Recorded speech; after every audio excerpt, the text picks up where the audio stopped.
बड़ा हो सकता है, क्या एक उसमें एक ऑफिस एरिया भी हो सकता है। तो इसके अलावा जो medium middle class and above middle class है, वहां भी डिमांड फॉर हाउसिंग का भी देख रहे हैं कि ग्रोथ।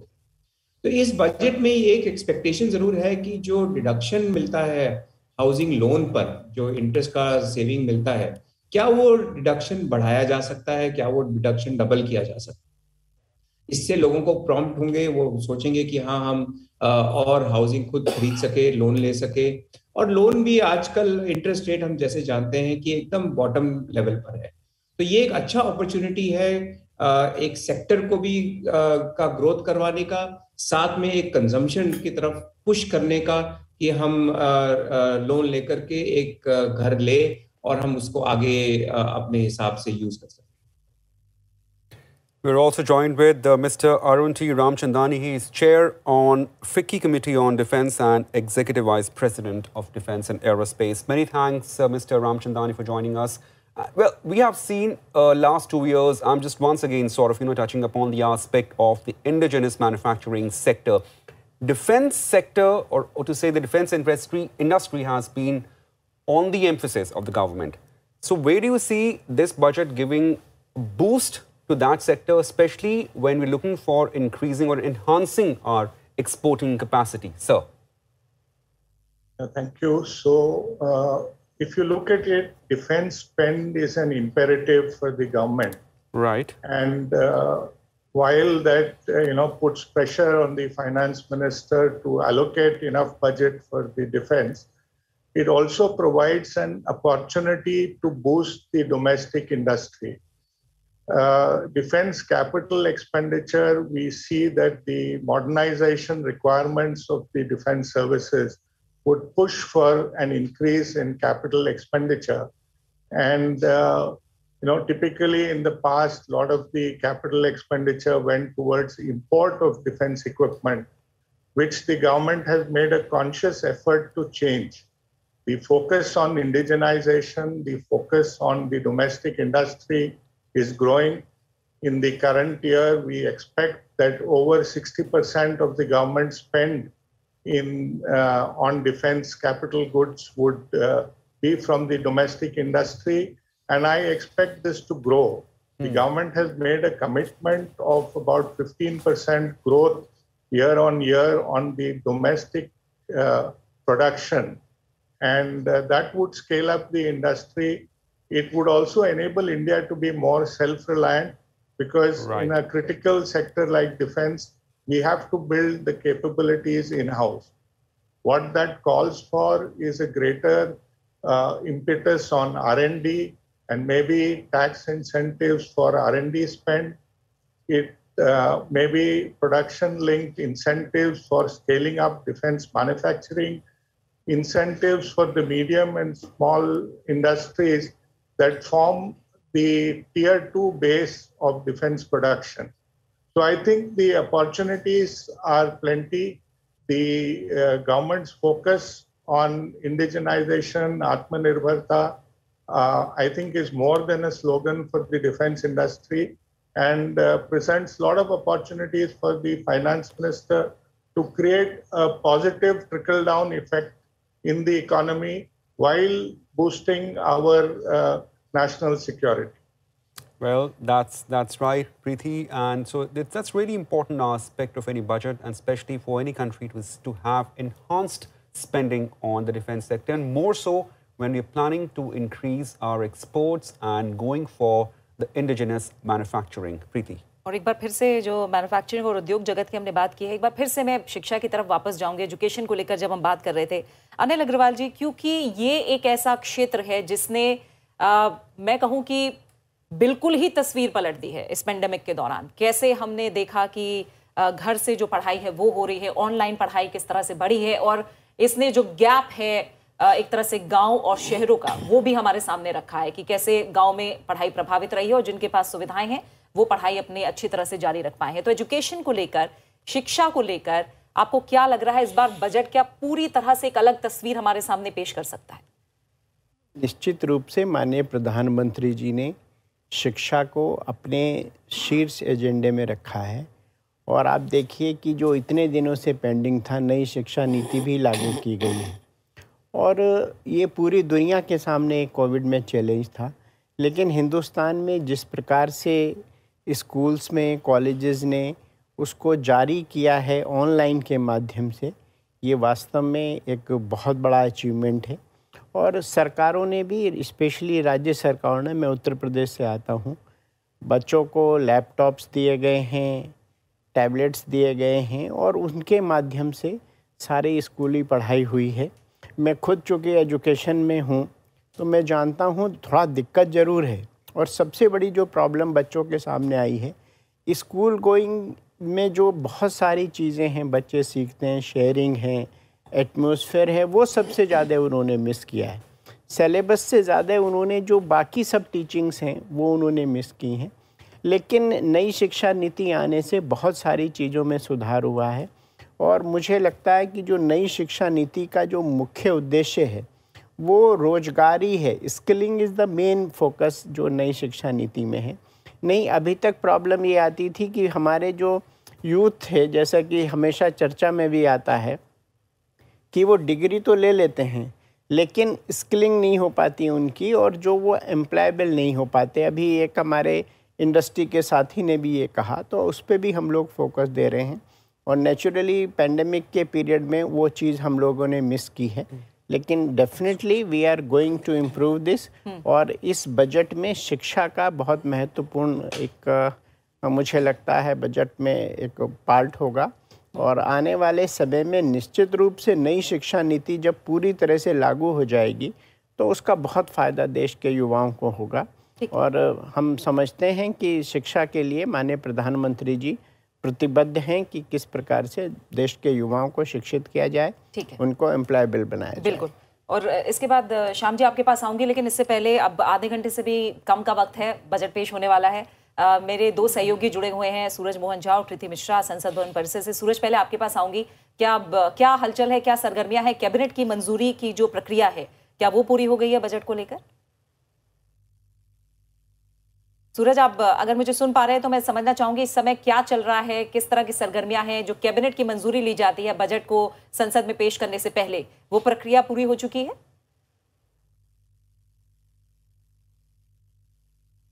हम कोशिश करेंगे एक बार फिर वहां जो अपडेट है संसद में वो आप तक पहुंचाने को लेकर।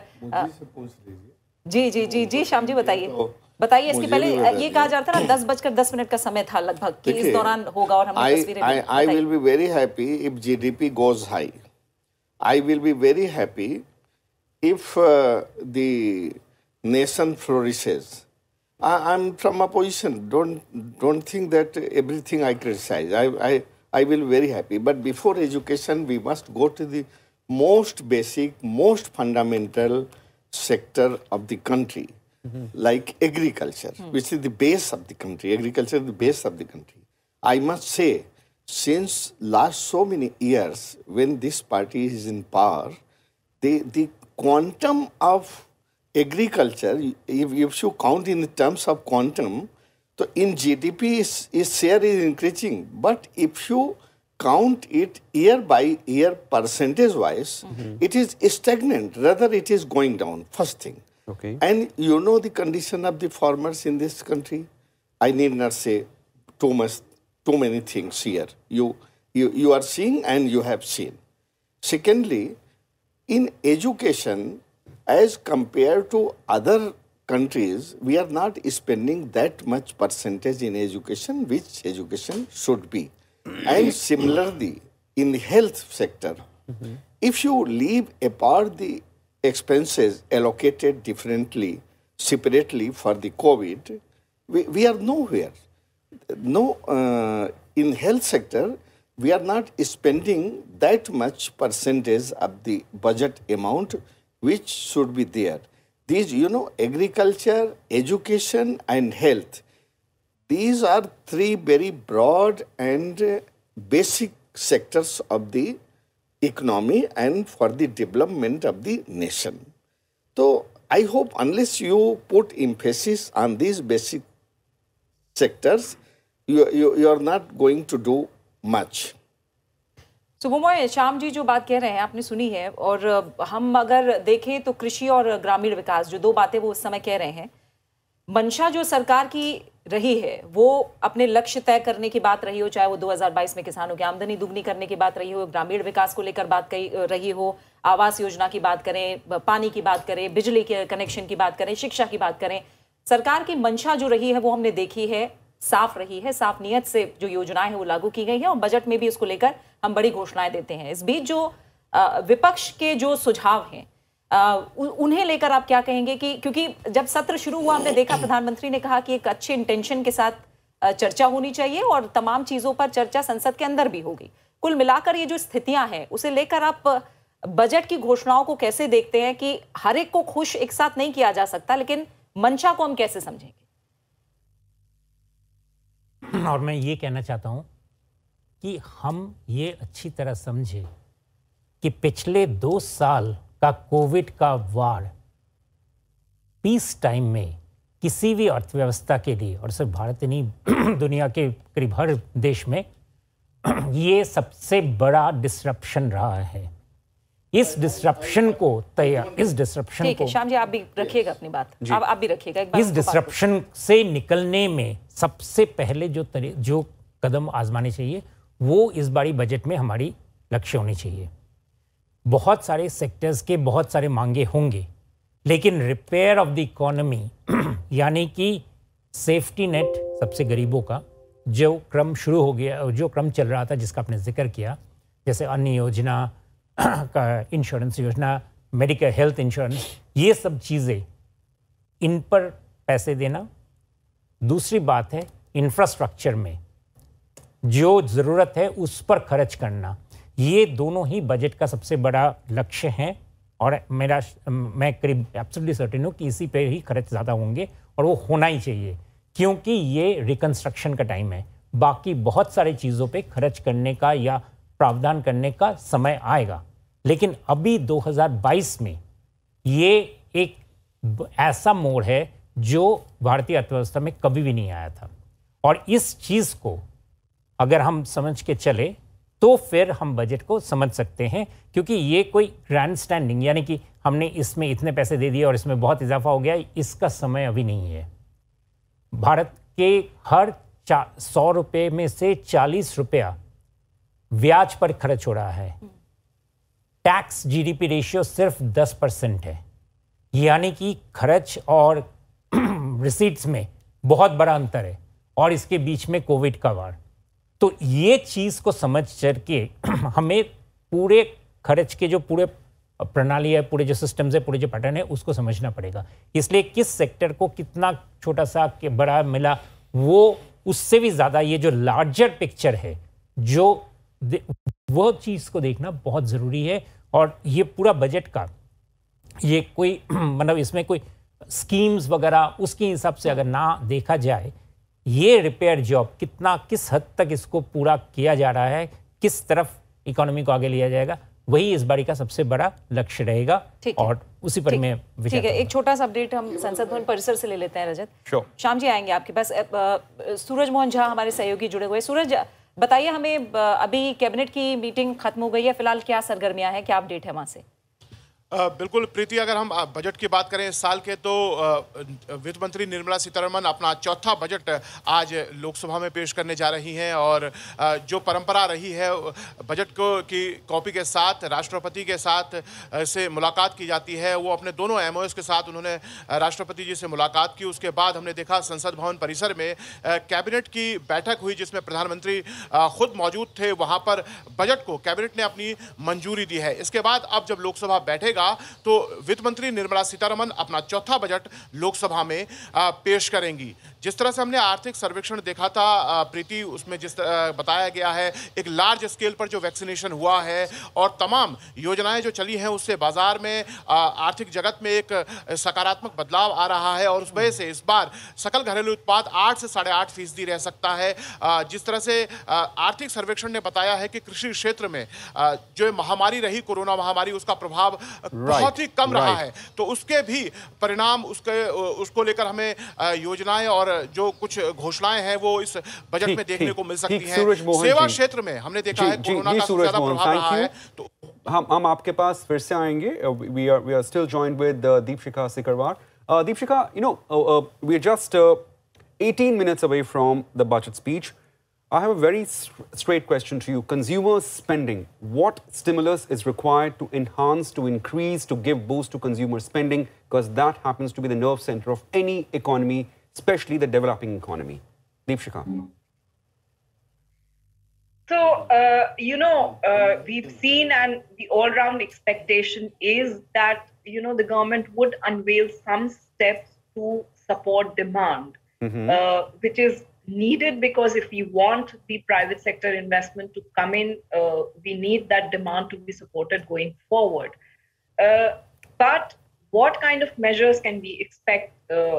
Whether the government would like to sort of, do some tinkering bit on the income tax side to ensure that, the tax-paying population, the taxpayers, they have some more money in their hands, or whether they would enhance, the support programs that, support people in rural hinterland, programs like MNREG that can also be huge demand-supporting programs. Right. So, but these two areas, while we're not sure whether there is any much room for the government to, really raise income tax exemption limits. There could be some minor tinkering that is expected, but huge support for the social sector programs, which directly sort of hand out money or put money in the hands of people, which also sort of support consumption and demand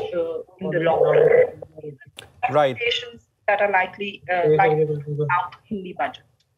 Well, that's what the consumer spending as it is. It's really an important facet of any economy, and we are joined with a colleague, Kriti Mishra from the Parliament.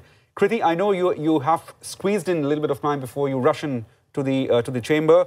Now, what about the government spending? What are the expectations on that count, Kriti? Well, Rajat, this was an unprecedented crisis, a very difficult one for the global policy makers. The repeated waves of the mutating virus, global supply chain disruptions, and also travel restrictions, and of course, the fluctuation in the oil prices that we saw. And India was no exception. And as you know, that the government meticulously adopted a very calibrated strategy. Well, the economic survey talks about the barbell strategy. What is that? Well, safety net, a bouquet of safety nets that provides cushion to the most vulnerable section of the society. Look at the growth projections, 8 to 8.5% in 2022-23. This is in line with most of the multilateral institutions, where the World Bank, Asian Development Bank, even IMF says that India would be the fastest growing economy for the next 3 years. So that is the kind of hope that we have. Look at the other projections. Agriculture, 3.9%. Industrial growth, 11.8%. Services sector, 8.2%. Even the capital market, 89,000 crore was raised with 75 IPOs. Otherwise, the fiscal space, the revenue receipt grew 67% year on year. Even the gross tax revenue was 50% higher. So that gives us hope. So probably this budget will strike a balance of being fiscally prudent as well as creating jobs, and the focus could be on infrastructure. This still remains to be seen whether the finance minister will tinker with the interest rates. But of course, there are expectations on the exemption limit. So this is a very good cycle. As you know, disposable income gives way to more consumption, spending, saving. That gives way to investment and capital formation. So that is the hope from this budget, which is going to provide the economic vaccination to this country. Over to you, Rajat. Well, that's what, Kriti, thanks. We'll leave you there. We have a long day ahead. We keep coming back to you, back to our studio guest, Mr. Anil Agrawal and Shyam Singh Yadav. Preeti? Shyam ji, आप अपनी बात कहना चाह रहे थे? जी बिल्कुल, बहुत संक्षिप्त में, मुझे जल्दी जाना है, एक लाइन में अपनी बात कह के जाता हूँ। जैसे सरकार ये जो कोविड है ना, इसको ढाल बना के इसके पीछे शेल्टर कर रही, शेल्टर छिपना चाहती है। और लर्नेड जो मेरे अभी आपने एक्सपर्ट बुलाए थे, so called they must be neutral observer, neutral commentators, वो भी उसकी बात को सपोर्ट कर रहे हैं। मुझे बड़ा अफसोस के साथ करना पड़ रहा है। फरवरी 2020 का जो बजट था, मेरी तरफ से उनसे पूछिएगा, मैं चला जाऊंगा, कि मैंने पार्लियामेंट में बजट पे बोला है, दिखाया था ईयर वाई ईयर वाइज कैसे जीडीपी घट रहा है। कोविड तो आपका उस समय आया ना, जनवरी में पहला केस डिटेक्ट हुआ एंड 23 मार्च को लॉकडाउन लगा था ना, और हम फरवरी में बजट पे बोल रहे थे, मैंने दिखाया है कि कैसे ईयर बाय ईयर ये जीडीपी घट रहा है। ये उससे पूछेगा और आप भी बाद में देख लीजिएगा। तो दिस इज ऑल मतलब फॉल्स मतलब स्टेटमेंट्स आई मस्ट से, कि कोविड के पीछे आपका तो पहले ही नहीं संभाला जा रहा था बजट, आपका तो ईयर बाय ईयर पहले। और मैंने ऐसे बजट बोलते हुए मैंने कहा था जीडीपी ऐसे ऐसे ऊपर जैसे कोई चीज आकाश में जो गिर रही है ना, like that it is sliding down. Anil ji, फरवरी 2020 से पहले I have to reach parliament. Shyam ji बहुत बहुत शुक्रिया आपका, लेकिन इस पर अनिल जी का कमेंट जरूर लूंगी कि श्याम जी की जो चिंताएं इसको हैं क्लैरिफाई कर लीजिए। बिल्कुल अनिल जी से ही जवाब ले लेते हैं। अनिल जी बताइए, भले ही कहा जा रहा हो कि जीडीपी ग्रोथ रेट 9.2% 2021-22 में रहेगा, 8.5% का अनुमान हो, तमाम देशों को हम पीछे पछाड़ रहे हो, लेकिन श्याम जी ने जो बात कही है जीडीपी को लेकर, उस पर क्या जवाब देंगे आप? नहीं, देखिए उनकी कुछ दुनिया के सामने जो विश्व के सबसे बड़े देश हैं, सबसे बड़ी अर्थव्यवस्थाएं हैं, वो कोविड के कारण परेशान हैं और हिंदुस्तान भी उससे अछूता नहीं रहा है। और उसके बावजूद जो देश के नागरिकों ने सरकार के सपोर्ट से जो इकोनॉमी को इम्प्रूव करने का जो एक काम किया है, ये निश्चित रूप से सरकार और जनता, जो हमारे इंडस्ट्रियलिस्ट हैं, जो हमारे एजुकेशनिस्ट हैं, जो हमारे फार्मर्स हैं, वो सबके सब बधाई के पात्र हैं। और मैं श्याम सिंह जी ने जिस तरह से पूरे के पूरे जो आंकड़े आए हैं उन्हीं को झुठला दिया है और कहा जीडीपी इस तरह से गिर रही है, मैं उनकी बात से सहमत नहीं हूँ। और मैं क्या कहूँ उनकी बात पे। आप जानते हैं सरकार का जो है एक तरह से स्ट्रेस रहा है आत्मनिर्भर भारत को लेके, किन किन बिंदुओं पे ये आपको जो ये कदम है आत्मनिर्भरता और खास कर की जो हमारी जो स्वायत्त एक मैन्युफैक्चरिंग है, जो प्रोडक्शन है, उसमें किन बिंदुओं पे आपको जो है इजाफा दिख रहा है या फिर जो है उसमें आपको चैलेंजेस दिख रहे हैं? नहीं, देखिए पूरा का पूरा जो माननीय प्रधानमंत्री जी का फोकस है मैन्युफैक्चरिंग में, वो पूरा का पूरा ये है कि आत्मनिर्भर भारत में हिंदुस्तान में सब चीज़ों का मैन्युफैक्चर हो, और उसकी ओर हम बढ़ भी रहे हैं। जैसे डिफेंस सेक्टर, जहां हमको चाइना और पाकिस्तान और बहुत सारी देशों से चैलेंज मिलते हैं, हमको निश्चित रूप से अपना डिफेंस जो है वो इम्प्रूव करना पड़ेगा। अब भारत ने धीरे धीरे सारे भी जो इक्विपमेंट्स हैं, मिसाइल्स हैं, वो सब अपने लेवल पे बना रहे हैं। जो टेक्नोलॉजी हमने दूसरे देशों से ली भी है, उसमें भी हमारे जितने भी MOUs हुए हैं, उनमें एक इम्पॉर्टेंट पार्ट ये है कि वो टेक्नोलॉजी हमको ट्रांसफ़र करेंगे और धीरे धीरे स्टेप बाय स्टेप हम वो मैन्युफैक्चरिंग अपने कंट्री में करेंगे। तो डिफेंस एक बहुत बड़ा सेक्टर है। भी आप देखिए बहुत सारी जगह हम डिफेंस में एक्सपोर्ट भी करने लगे हैं। तो ये सारी की सारी चीज़ें हैं, इनसे हमारा आत्मनिर्भर भारत का जहां संकल्प पूरा होता है, युवाओं को रोजगार मिलेगा, इंडस्ट्री के लिए एक चांस होगा। तो ये सारी की सारी चीज़ें इंटरकनेक्टेड हैं और माननीय प्रधानमंत्री जी का जो संकल्प है जी, वो पूरा इसी प्रकार से होगा और निश्चित रूप से भारत की GDP भी बढ़ेगी, लोगों की जब स्पेंडिंग पावर भी बढ़ेगी और हर चीज़ बेहतर होगी इससे। ठीक है। एक और खास मेहमान हमारे साथ जुड़े हुए हैं, VR शर्मा, को chairman FICCI steel committee. VR Sharma, बहुत बहुत शुक्रिया हमारे साथ इस चर्चा में जुड़ने के लिए आपका। कुछ ही चंद मिनट ही बचे हैं बजट आने में, और जाहिर तौर पर जब हम उद्योग जगत की बात करते हैं, मेक इन इंडिया की बात करते हैं, मैन्युफैक्चरिंग बढ़ाने की बात करते हैं, तो जो उद्योग जगत है उस पर सबकी निगाहें होती है और उद्योग जगत भी बजट से अपनी तरह की उम्मीदें करता है। तमाम hurdles ease of doing business को लेकर या फिर हम कहें मैन्युफैक्चरिंग को लेकर लगातार सरकार दूर करने की कोशिश करती रही है। इस बार और कितने कदम आगे बढ़ते आप देखना चाहते हैं? हम सरकार का भी धन्यवाद करना चाहेंगे कि पिछले 2 साल के अंदर काफी कुछ ऐसे प्रयास किए गए हैं जिसकी वजह से ईज ऑफ डूइंग बिजनेस जो है उसको एक मान्यता मिली है। दूसरा, जो PLI स्कीम भारत सरकार ने मेटल इंडस्ट्रीज के लिए और बाकी जो स्पेशलिटी प्रोडक्ट्स के लिए लॉन्च की है, उससे एक सिग्नल दिया है भारत सरकार ने कि हम लोग प्रो इंडस्ट्री हैं और हमें अपना मैन्युफैक्चरिंग बेस को बढ़ाना है। भारत के लिए बहुत अच्छी अपॉर्चुनिटी है। जैसे कि अभी मैं पहले जो गेस्ट है हमारे उनको सुन रहा था कि डिफेंस सेक्टर में भी हमने काफी कुछ काम किया है। तो भारत के लिए एक बहुत बड़ी अपॉर्चुनिटी है आज कि जो चाइना से इंडस्ट्रीज बाहर आ रही हैं और एक ग्लोबल सेटअप के अंदर जो मैन्युफैक्चरिंग बेस बढ़ने जा रहा है, उसका मैक्सिमम जो फायदा है वो भारत उठा सकता है और हमको उठाना चाहिए।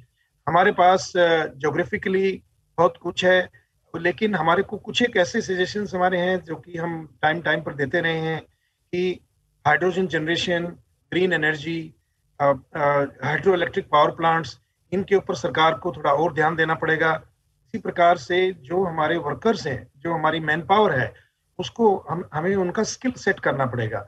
जब उनको हम स्किल सेट करेंगे और उनको स्किल्ड वर्कर बनाएंगे, तभी हमारी आउटपुट बढ़ पाएगी, हमारी क्षमता बढ़ पाएगी। तीसरा पॉइंट हमारा इसके अंदर ये है कि हम बार बार बोलते रहे हैं और भारत सरकार को हमने सजेशन दिया है कि एक भारत एक इलेक्ट्रिसिटी टैरिफ होना चाहिए। पूरे भारत में एक ही बिजली की दर होगी तो पूरे भारत की एक जो ग्रोथ है वो एक इंक्लूसिव ग्रोथ होगी, पूरे भारत के अंदर ग्रोथ होगी। अभी क्या है, किसी स्टेट के अंदर 15 रुपए प्रति यूनिट बिजली है, किसी में 5 रुपए है, किसी में 10 रुपए है, किसी में 12 रुपया है। तो उसकी वजह से जो ग्रोथ है, इंडस्ट्रियल ग्रोथ, वो एक पर्टिकुलर फ्लक्स में होकर सीमित हो जाती है।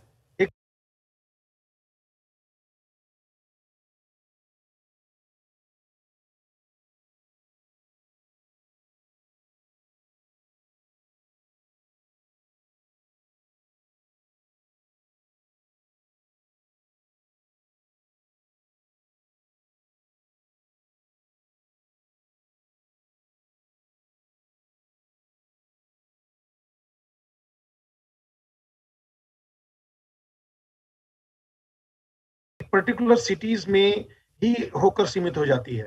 तो उसको हमारे को डिसेंट्रलाइज करने के लिए पूरे भारत के अंदर एक इलेक्ट्रिसिटी टैरिफ करना पड़ेगा। और तीसरा पॉइंट, फोर्थ पॉइंट जो इसके अंदर मेजर है, आज भारत सरकार ने पिछले 3 महीने से बहुत चेष्टा करके बहुत अच्छा काम किया है कि कोयले की जो है वो कमी नहीं होने दी, और जितने थर्मल पावर प्लांट्स हैं उनके ऊपर पावर प्लांट्स में कोयला की उपलब्धि करवाई, जिसकी वजह से ब्लैकआउट की सिचुएशन नहीं हुई। यहाँ पे हम ये सुझाव देते हैं कि कोयले को ट्रांसपोर्ट करना ही नहीं चाहिए, हमारे को बिजली को ट्रांसपोर्ट करना चाहिए। हमारे को जो बिजली है वो जो कोल के पिट हेड है वहां पे बिजली बनानी चाहिए। एक पॉइंट मैं सर्विस क्लास के लिए जरूर बताना चाहूंगा। Well, Mr. Sharma, we're sorry, the time is short with us, but many thanks for your remarks here. Certainly, we will keep coming back to you. Shubhoy Bhattacharya ji, just a closing remark, just continuing on what Mr. Sharma said. Now, the sector, steel sector, to say off, what stimulus this sector particularly require?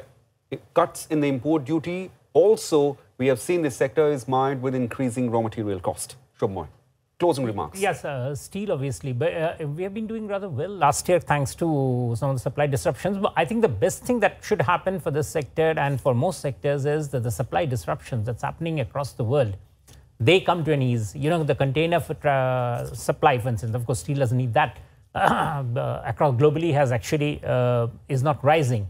So essentially, in government policies for the steel producers, it's obviously they would want that the government keeps supporting them with higher import duties, but the downstream steel users, they would want that the import duties should not be that high. So it's a very tricky sort of a space there for companies depending on what their product line is.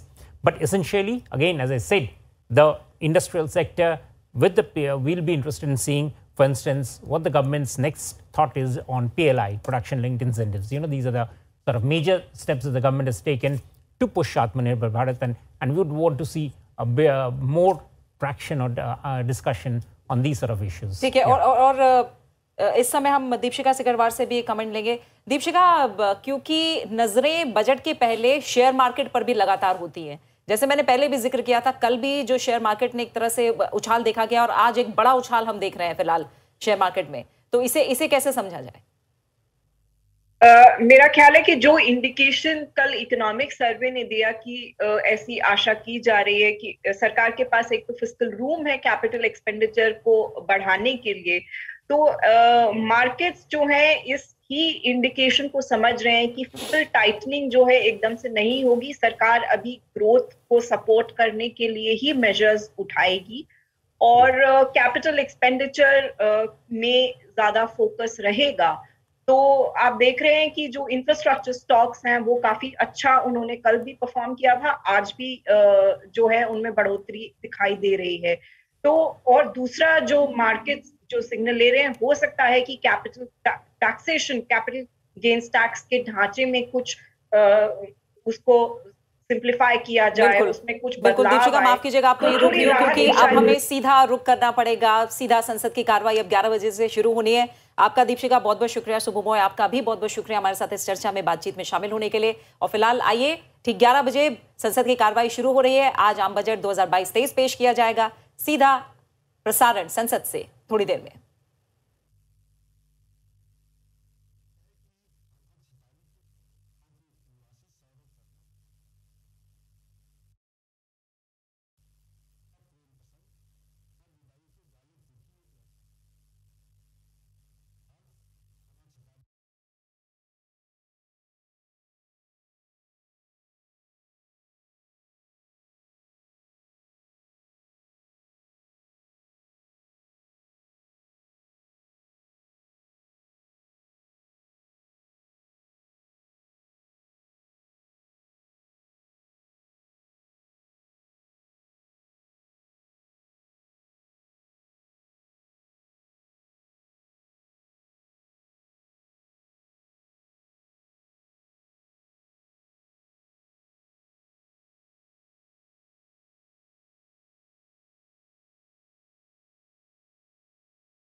माननीय सभासदों, माननीय अध्यक्ष जी,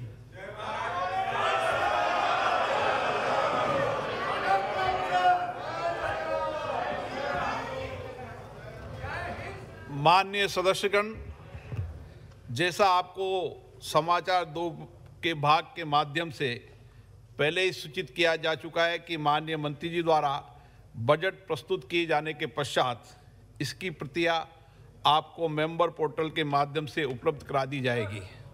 आपको ये भी सूचित किया जाता है कि माननीय वित्त मंत्री जी के बजट भाषण की प्रतियां हार्ड कॉपी के रूप में उपलब्ध कराई जाएगी। अतः बजट प्रस्तुत हो जाने के पश्चात सदस्य कृपया बजट भाषण की अपनी अपनी प्रति प्रकाशन फलक से ले सकते हैं। आइटम नंबर 1, माननीय मंत्री महोदय Shrimati Nirmala Sitharaman ji.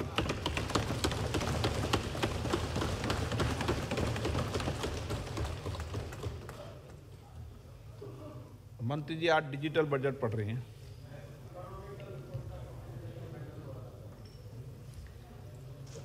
Honorable Speaker,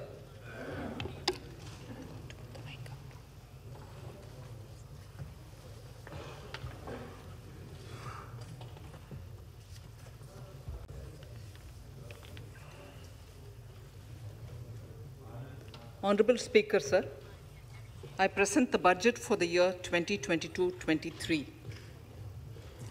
At the outset, sir, I want to take a moment to express my empathy for those who had to bear adverse health and economic effects of the pandemic. The overall sharp rebound and recovery of the economy is reflective of our country's strong resilience. India's economic growth in the current year is estimated to be 9.2%, highest among all large economies. I recognize we are in the midst of an Omicron wave with high incidence but milder symptoms. Further, the speed and coverage of our vaccination campaign has helped greatly. With an accelerated improvement of health infrastructure in the past 2 years, we are in a strong position to withstand challenges. I am confident that with Sabka Prayas, we will continue our journey with strong growth. Honorable Speaker, we are marking Azadi Ka Amrit Mahotsav and have entered into Amrit Kal, the 25-year-long lead up to India at 100. Honorable Prime Minister in his Independence Day address had set out the vision for India at 100. By achieving certain goals during Amrit Kal, our government aims to attain this vision. They are complementing the macroeconomic level growth focus with a microeconomic level all-inclusive welfare focus, promoting digital economy and fintech, technology-enabled development, energy transition, and climate action, and relying on virtuous cycles starting from private investment with public capital investment, helping to crowd in private investment. Since 2014, our government's focus has been on empowerment of citizens, especially the poor and the marginalized. Measures have included programs that have provided housing, electricity, cooking gas, and access to water. We also have programs for ensuring financial inclusion and direct benefit transfers. We are committed to strengthening the abilities of the poor to tap all opportunities. Our government constantly strives to provide the necessary ecosystem for the middle classes, a vast and wide section which is populated across various middle income brackets, to make use of the opportunities they so desire. This budget seeks to lay the foundation and give a blueprint to steer the economy over Amrit Kal of the next 25 years, from India at 75 to India at 100. It continues to build on the vision drawn in the budget of 21-22. Its fundamental tenets, which included transparency of financial statement and fiscal position, reflect the government's intent, strengths, and challenges. This continues to guide us. The initiatives of the last year's budget have seen significant progress and have been provided with adequate allocations in this budget as well. The strengthening of health infrastructure, speedy implementation of the vaccination program, and the nationwide resilient response to the current wave of the pandemic are evident for all. The productivity-linked incentive in 14 sectors for achieving the vision of Atmanirbhar Bharat has received excellent response, with potential to create 60 lakh new jobs and an additional production of 30 lakh crore during next 5 years. Towards implementation of the new public sector enterprise policy, the strategic transfer of ownership of Air India has been completed. The strategic partner The strategic partner for Neelanchal Ispat Nigam Limited has been selected. The public issue of the LIC is expected shortly. Others too are in the process for 2022-23. Please The no, National Bank आपको for पर्याप्त मौका, पर्याप्त अवसर मिलेगा, बेटे बेटे टिप्पणी मत कीजिए. the National Bank for Infrastructure Development and National Asset Reconstruction Company have commenced their activities. Honorable Speaker, sir, Budget 2021-22 had provided a sharp increase in provision for public investment or capital expenditure. Throughout the year, with the Honorable Prime Minister guiding the implementation, our economic recovery is continuing to benefit from the multiplier effect.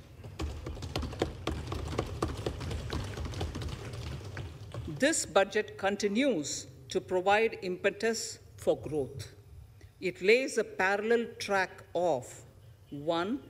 A blueprint for the Amrit Kal, which is futuristic and inclusive. This will directly benefit our youth, women, farmers, the scheduled castes, and the scheduled tribes.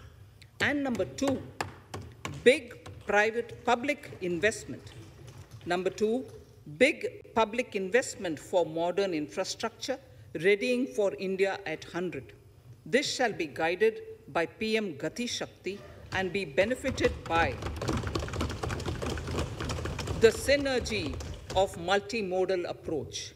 Moving forward on this parallel track, we lay the following 4 priorities: PM Gati Shakti, inclusive development, productivity enhancement and investment, sunrise opportunities, energy transition, and climate action, and 4, financing of investments.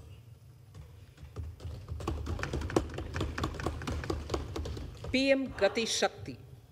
PM Gati Shakti is a transformative approach for economic growth and sustainable development.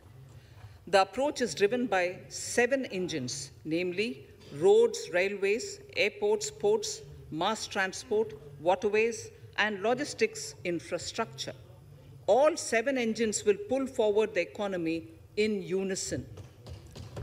These engines are supported by the complementary roles of energy transmission, IT communication, bulk water and sewerage, and social infrastructure. Finally, the approach is powered by clean energy and Sabka Prayas. The efforts of the central government, the state governments, and the private sector together, leading to a huge job and entrepreneurial opportunities for all, especially the youth.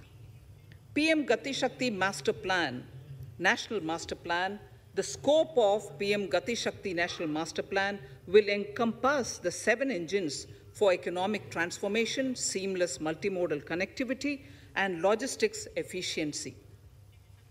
It will also include the infrastructure development by the state governments as per Gati Shakti Master Plan. The focus will be on planning, financing, including through innovative ways, use of technology, and speedier implementation.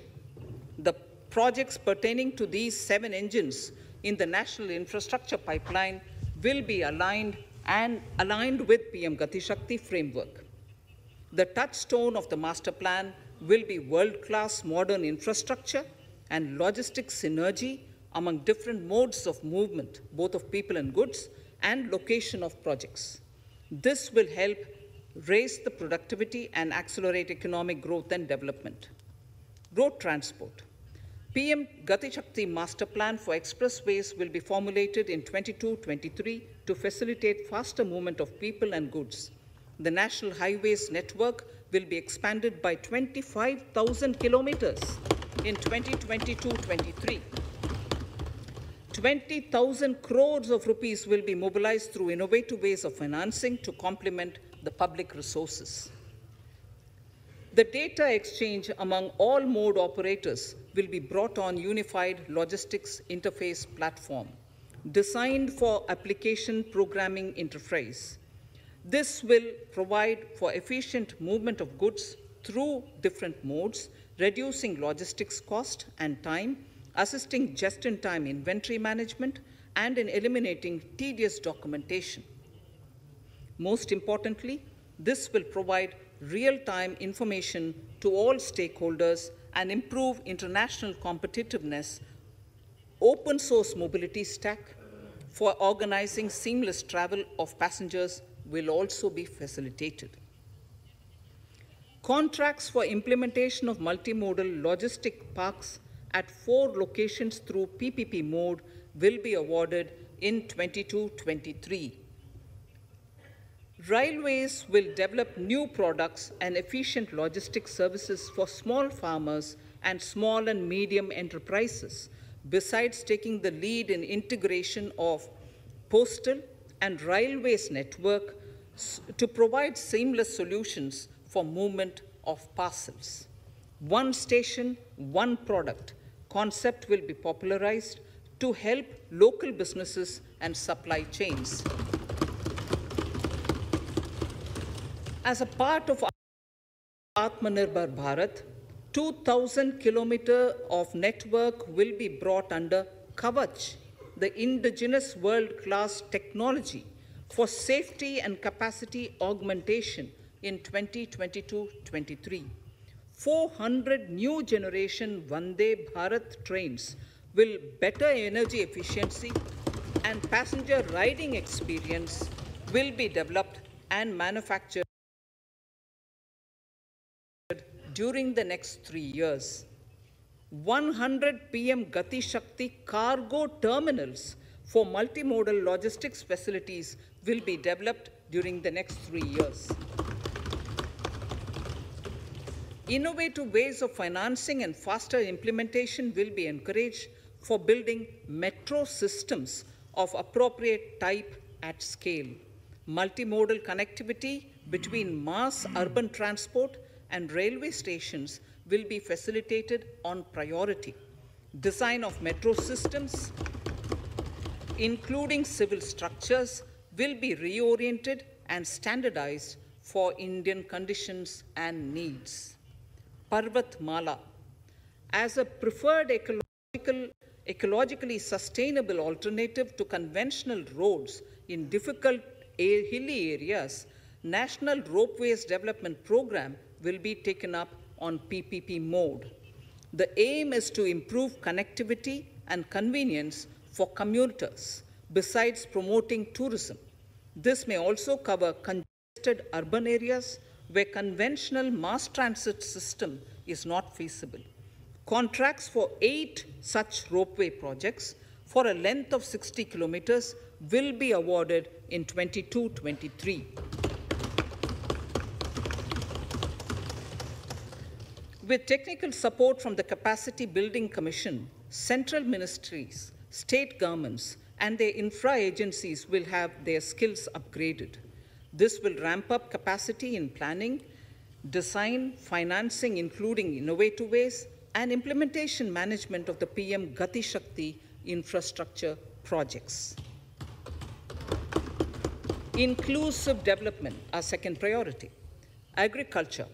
The procurement of wheat in Rabi 21-22 and the estimated procurement of paddy in Kharif 21-22 will cover 1,208 lakh metric tons of wheat and paddy from 163 lakh farmers, and 2.37 lakh crores will be the direct payment of MSP value to their accounts.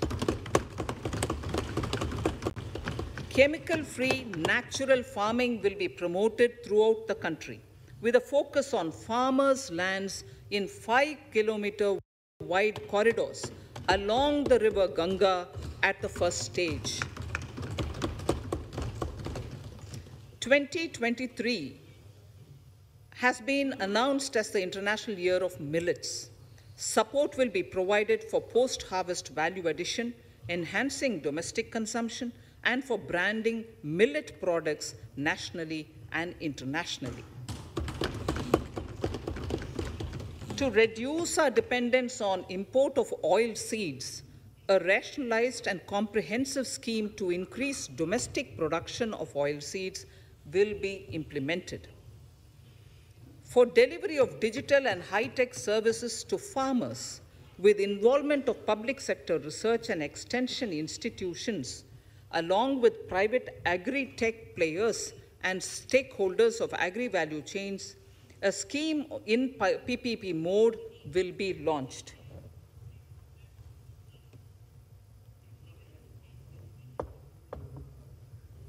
Use of Kisan drones will be promoted for crop assessment, digitization of land records, spraying of insecticides and nutrients. States will be encouraged to revise syllabi of agricultural universities to meet the needs of natural, zero budget, and organic farming, modern day agriculture, value addition, and management. A fund with blended capital raised under the co-investment model will be facilitated through the NABARD. This is to finance startups for agriculture and rural enterprise relevant for farm produce value chain. The activities of these startups will include inter alia, support for FPOs, machinery for farmers on rental basis at farm level, and technology including IT-based support. The implementation of the Ken-Betwa link project at an estimated cost of 44,605 crores will be taken up.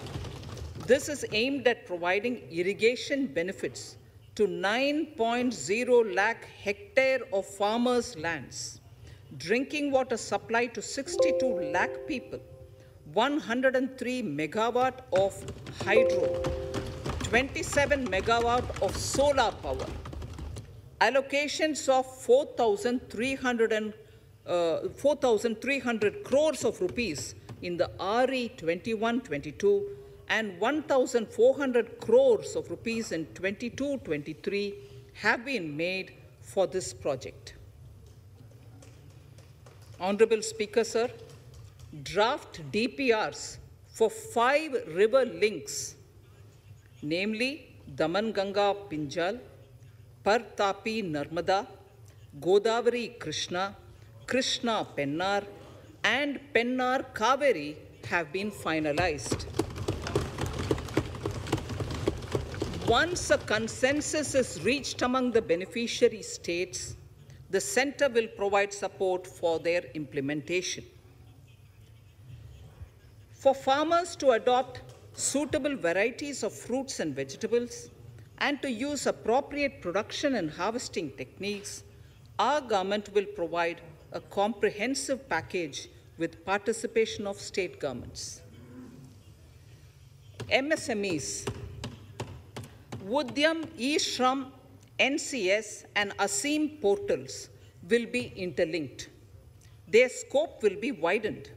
They will now perform as portals with live organic databases, providing G2C, B2C, and B2B services. These services will relate to credit facilitation, skilling, and recruitment with an aim to further formalize the economy and enhance entrepreneurial opportunities for all.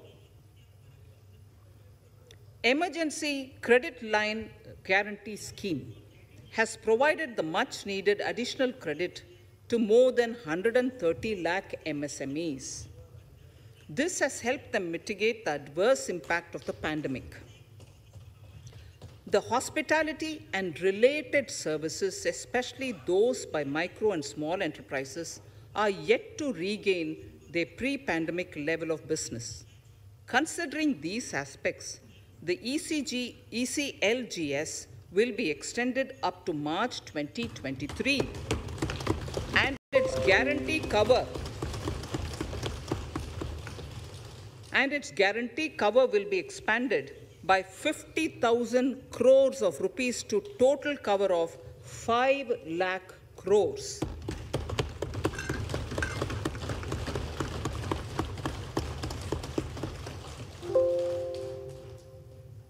with the additional amount being earmarked exclusively for the hospitality and related sectors.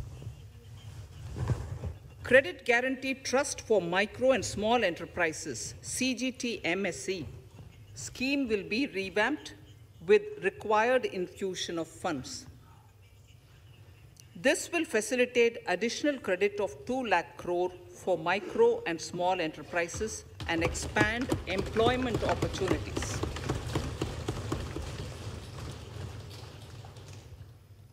Raising and accelerating MSME performance, RAMP, program with outlay of 6,000 crore over 5 years will be rolled out.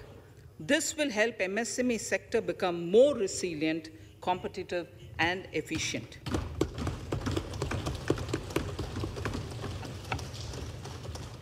Skilling programs and partnership with the industry will be reoriented to promote continuous skilling avenues, sustainability, and employability.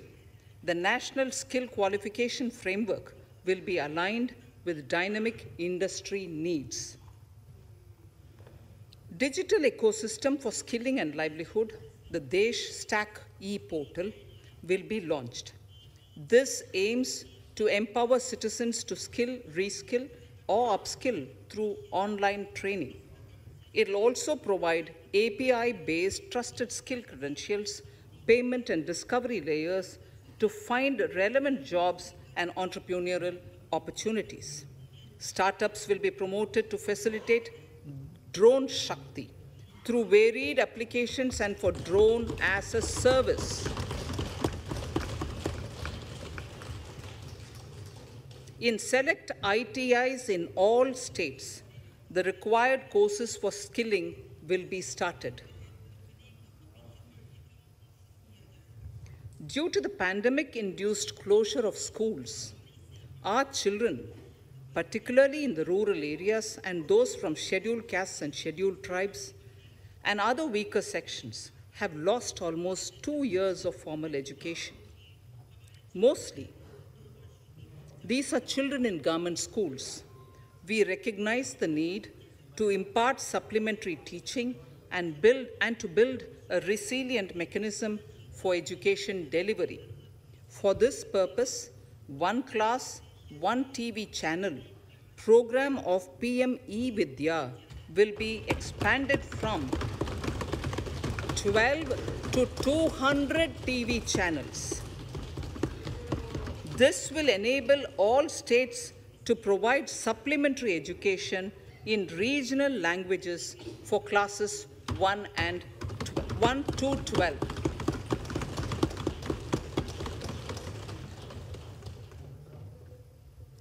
High-quality e-content in all spoken languages will be developed for delivery via internet, mobile phones, TV, and through radio and through digital teachers.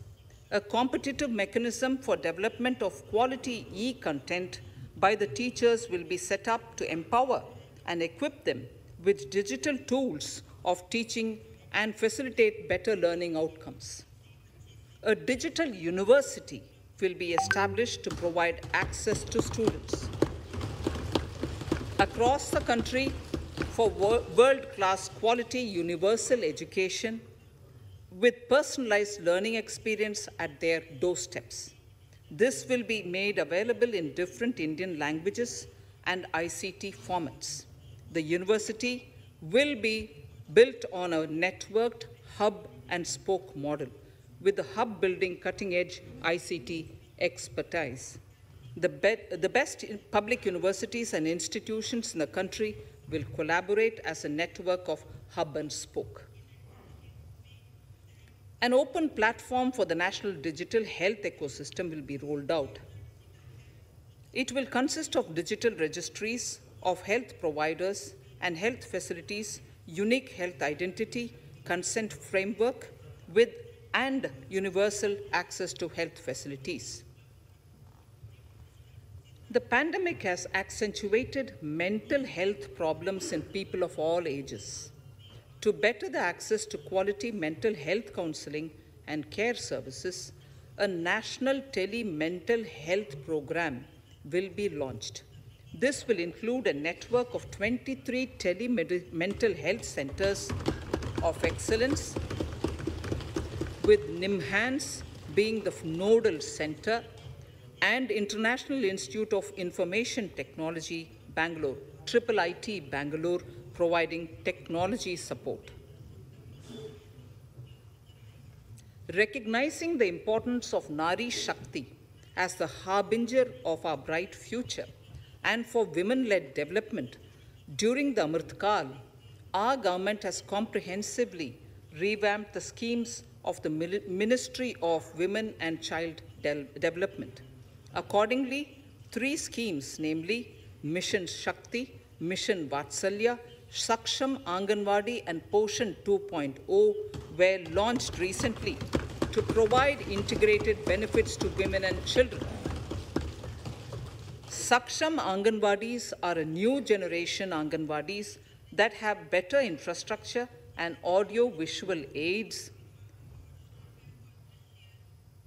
powered by clean energy and providing improved environment for early childhood development. 2 lakh Anganwadis will be upgraded under this scheme. Current coverage of Har Ghar Nal Se Jal is 8.7 crores. Of this, 5.5 crore households were provided tap water in last 2 years itself. Allocation of 60,000 crores of rupees has been made with an aim to cover 3.8 crore households in 2022 and 23. In 22-23, 80 lakh houses will be completed for the identified eligible beneficiaries of the PM Awas Yojana, both rural and urban. 48,000 crores is allotted for this purpose. The central government will work with the state governments for reduction of time required for all land and construction related approvals, for promoting affordable housing for middle class and for the economically weaker sections in urban areas. We shall also work with the financial sector, regulators, to expand access to capital along with reduction in cost of intermediaries. A new scheme, Prime Minister's Development Initiative for the Northeast, will be implemented through the Northeastern Council. It will fund infrastructure in the spirit of PM Gati Shakti and social development projects based on felt needs of the Northeast. This will enable livelihood activities for youth and women, filling the gaps in various sectors. It will not be a substitute for existing central or state schemes. While the central ministries may also post their candidate projects, priority will be given to those posted by the states. An initial allocation of 1,500 crores of rupees will be made, and the initial list of projects is given in Annexure 1 of my speech.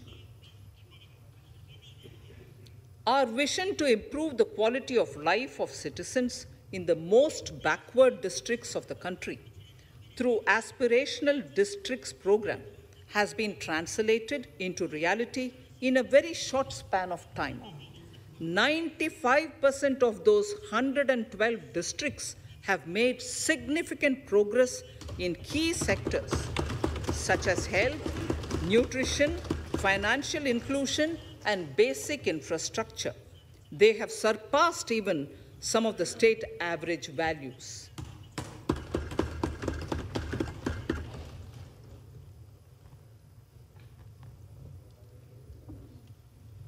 However, in those districts, some blocks continue to lag. In 22-23, the program will focus on such blocks in those districts. Border villages with sparse population, limited connectivity, and infrastructure often get left out from the development gains. Such villages on the northern border will be covered under a new Vibrant Villages program. The activities will include construction of village infrastructure, housing, tourist centers, road connectivity, provisioning of decentralized renewable energy, direct-to-home access for Doordarshan and educational channels, and support for their livelihood generation. Additional funding for these activities will be provided. Existing schemes will be converged. We will define their outcomes and monitor them on a constant basis. In 2022, 100% of 1.5 lakh post offices will come on the core banking system, enabling financial inclusion and access to ATMs, and also provide online transfer of funds between post office accounts and bank accounts. This will be helpful, especially for farmers and senior citizens in rural areas, enabling interoperability and financial inclusion. Honorable Speaker, sir, in recent years, digital banking, digital payments, and fintech innovations have grown at a rapid pace in the country. Government is continuously encouraging these sectors to ensure that the benefits of digital banking reach every nook and corner of the country in a consumer-friendly manner.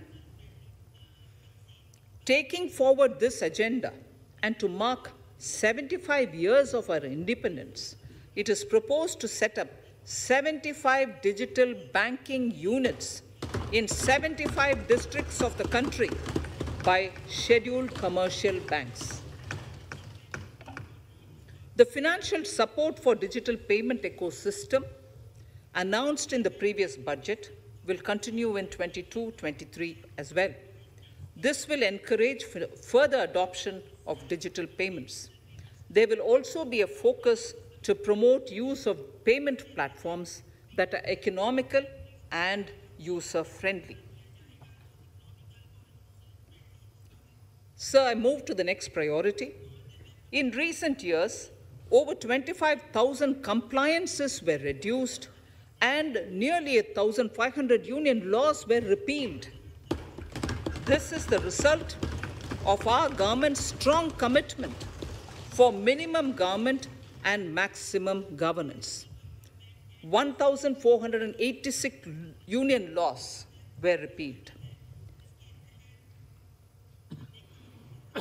Our trust in the public and ease of doing business is what is highlighted here, sir. For the Amrit Kal, the next phase of ease of doing business 2.0 and ease of living will be launched. In our endeavor to improve productive efficiency of capital and human resources, we will follow the idea of trust-based governance. The new phase will be guided by an active involvement of the states, digitization of manual processes and interventions, integration of the central and state level systems through IT bridges, a single point access for all citizen-centric services, and standardization and removal of overlapping compliances, crowdsourcing of suggestions and ground-level assessment of the impact with active involvement of citizens and businesses will be encouraged. A single window portal, Parivesh, for all green clearances was launched in 2018. It has been instrumental in reducing the time required for approvals significantly. The scope of this portal will be expanded to provide information to the applicants based on location of units. Information about specific approvals will be provided. It will enable application for all 4 approvals through a single form and tracking of the process through Centralized Processing Center Green, CPC Green. E-passports. the issuance of e-passports using embedded chip and futuristic technology will be rolled out in 22-23 to enhance the convenience for the citizens in their overseas travel. By the time of India at 100, nearly half our population is likely to be living in urban areas. To prepare for this, orderly urban development is of critical importance. This will help realize the country's economic potential, including livelihood opportunities for the demographic dividend. For this, on the one hand, we need to nurture the megacities and their hinterlands to become current centers of economic growth. On the other, we need to facilitate Tier 2 and Tier 3 cities to take on the mantle in the future. This would require us to reimagine our cities into centers of sustainable living with opportunities for all, including women and our youth. For this to happen, urban planning cannot continue with a business as usual approach. We plan to steer a paradigm change. A high-level committee of reputed urban planners, urban economists, and institutions will be formed to make recommendations on urban sector policies, capacity building, planning, implementation, and governance. For urban capacity building, support will be provided to the states. Modernization of building bylaws, town planning schemes, transit-oriented development will be implemented. This will facilitate reforms for people to live and work closer to the mass transit systems. The central government's financial support for mass transit projects and Amrit scheme will be leveraged for formulation of action plans and their implementation for facilitating the TOD and TPS by the states. For developing India-specific knowledge in urban planning and design, and to deliver certified training in these areas, up to 5 existing academic institutions in different regions will be designated as centers of excellence. These centers will be provided endowment fund of 250 crore each. In addition, the AICTE will take the lead to improve syllabi, quality, and access of urban planning courses in other institutions. We will promote a shift to use of public transport in urban areas. This will be complemented by clean tech and governance solutions, special mobility zones with zero fossil fuel policy, and EV vehicles. Battery swapping policy. Considering the constraint of space in urban areas, for setting up charging stations at scale, a battery swapping policy will be brought out and interoperability standards will be formulated.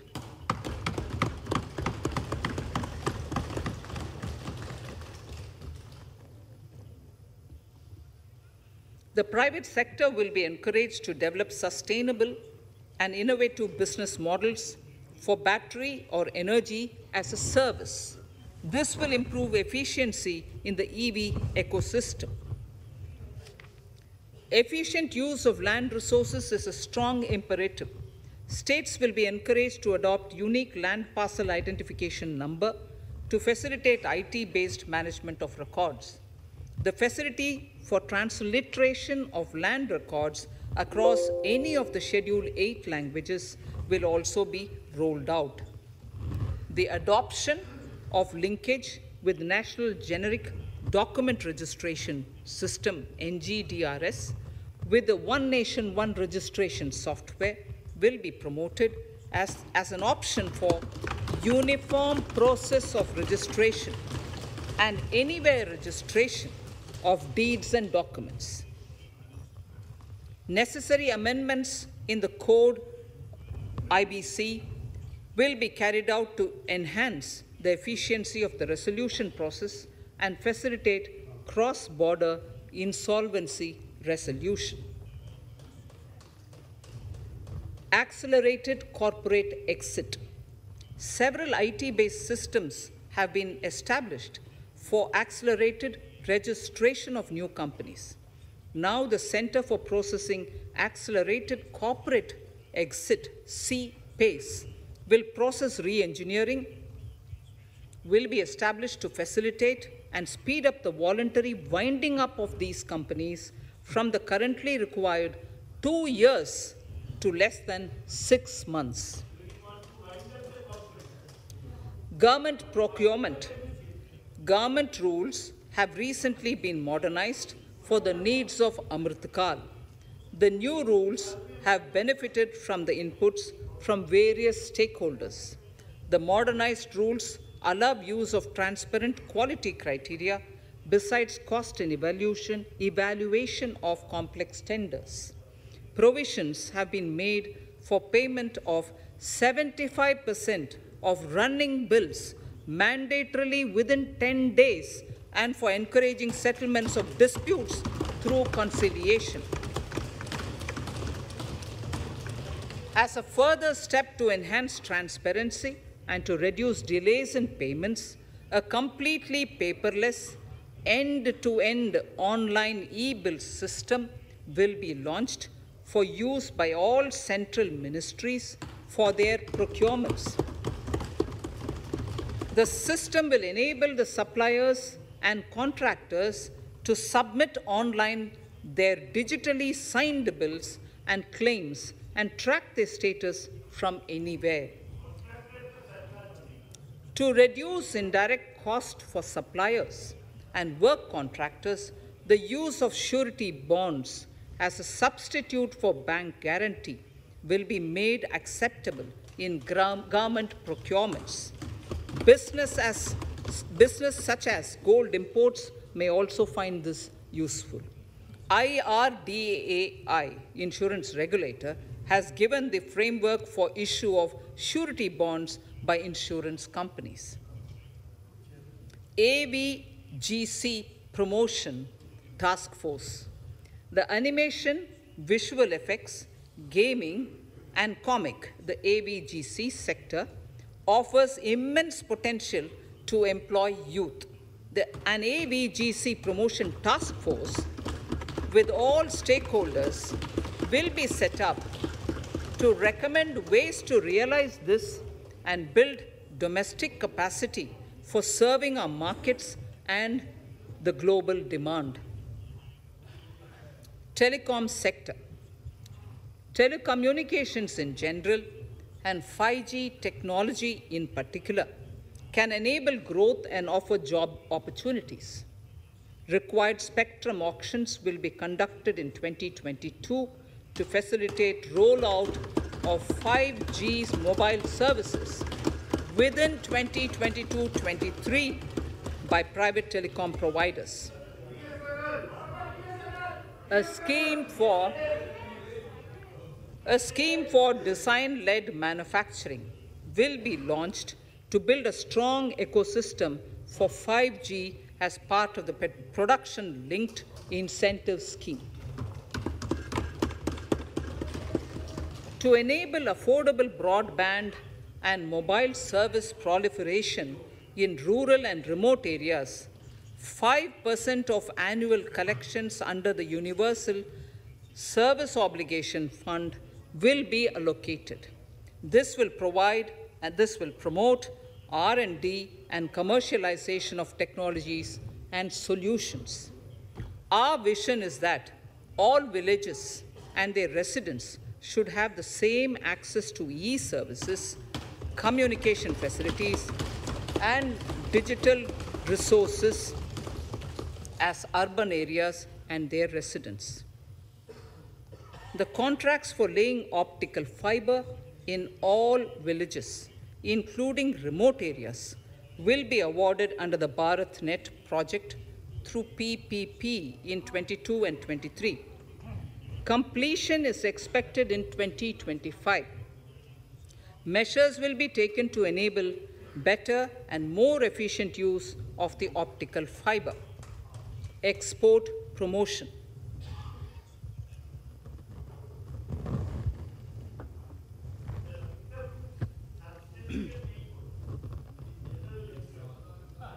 The Special Economic Zones Act will be replaced with a new legislation that will enable the states to become partners in development of enterprise and service hubs.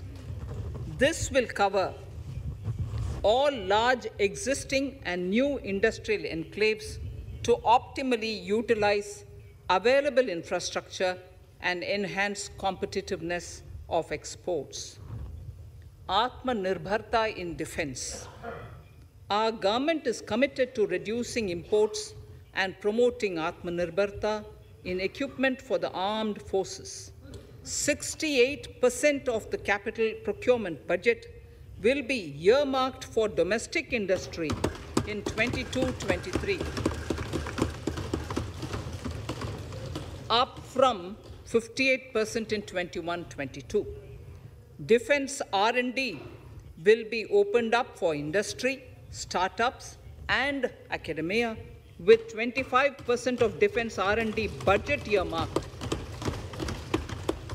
Private industry will be encouraged to take up design and development of military platforms and equipment in collaboration with DRDO and other organizations through SPV model. An independent nodal umbrella body will be set up for meeting wide-ranging testing and certification requirements. Artificial intelligence, geospatial systems and drones, semiconductor and its ecosystem, space economy, genomics and pharmaceuticals, green energy and clean mobility systems have immense potential to assist sustainable development at scale and modernize the country. They provide employment opportunities for our youth and make Indian industry more efficient and competitive. Supportive policies, light touch regulations, facilitative actions to build domestic capacities and promotion of research and development will guide the government's approach. For R&D in the sunrise opportunities, in addition to efforts of collaboration among academia, industry, and public institutions, government contribution will be provided. Energy transition and climate change. The risks of climate change are the strongest negative externalities that affect India and other countries. As Honorable Prime Minister said at the COP26 summit in Glasgow last November, and I quote, "What is needed today is mindful and deliberate utilization instead of mindless, destructive consumption," unquote. The low carbon development strategy, as enunciated in the Panchamrit that he announced is an important reflection of our government's strong commitment towards sustainable development. The strategy opens up huge employment opportunities and will take the country on a sustainable development path. This budget proposes several near-term and long-term actions accordingly. Solar power. To facilitate domestic manufacturing for the ambitious goal of 280 gigawatts of installed solar capacity by 2030, an additional allocation of 19,500 crores for PLI, production-linked incentive, for manufacturing of high-efficiency modules with priority to fully integrate manufacturing units from polysilicon to solar PV modules will be made. Honorable Speaker, sir, the circular economy transition is expected to help in productivity enhancement as well as creating large opportunities for new businesses and jobs. The action plans for 10 sectors such as electronic waste, end-of-life vehicles, used oil waste, toxic and hazardous industrial waste are already ready. The focus will now be on addressing important cross-cutting issues of infrastructure, reverse logistics, technology upgradation, and integration with informal sector. This will be supported by active public policies covering regulations, extended producers' responsibilities, framework, and innovation facilities. 5 to 7% biomass pellets will be co-fired in thermal power plants, resulting in carbon dioxide savings of 38 MMT annually. This will also provide extra income to farmers and job opportunities to locals and help avoid stubble burning in agricultural fields. Saving energy is an important aspect of the energy management. Hence, energy efficiency and savings measures will be promoted. This will be done in large commercial buildings through the energy service company business model. It will facilitate capacity building and awareness for energy audits, performance contracts, and common measurement of and verification protocol. 4 pilot projects for coal gasification and conversion of coal into chemicals required for the industry will be set up to evolve technical and financial viability.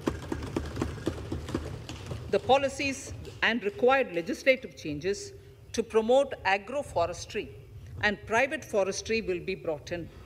In addition, financial support will be provided to farmers belonging to scheduled agroforestry. Honorable Speaker, I now move to the 4th priority, financing of investments. Capital investment holds the key to speedy and sustainable economic revival and consolidation through its multiplier effect. Capital investment also helps in creating employment opportunities, induced enhanced demand for manufactured input from large industries and MSMEs, services from professionals, and help farmers through better agri-infrastructure. The economy has shown strong resilience to come out of the effects of the pandemic with high growth. However, we need to sustain that level to make up for the setback of 2020-2021. As outlined in para 5 earlier, the virtuous cycle of investment requires public investment to crowd in private investment. At this stage, private investments seem to require that support to rise to their potential and to the needs of the economy. Public investment must continue to take the lead and prime the private investment and demand in 2022-23. Considering the above imperative, the outlay for capital expenditure in the union budget is once again being stepped up sharply by 35.4% from 5.54 lakh crore in the current year to 7.50 lakh crores in 22-23. This has increased to more than 2.2 times the expenditure of 2019-20. This outlay in 22-23 will be 2.9% of the GDP. Effective capital expenditure, with this investment taken together with the provision made for creation of capital assets through grants and aid to states, the effective capital expenditure of the central government is estimated at 10.68 lakh crores in 22-23, which will be about 4.1% of the GDP. Green bonds. As a part of the government's overall market borrowings in 22-23, sovereign green bonds will be issued for mobilizing resources for green infrastructure. The proceeds will be deployed in public sector projects, which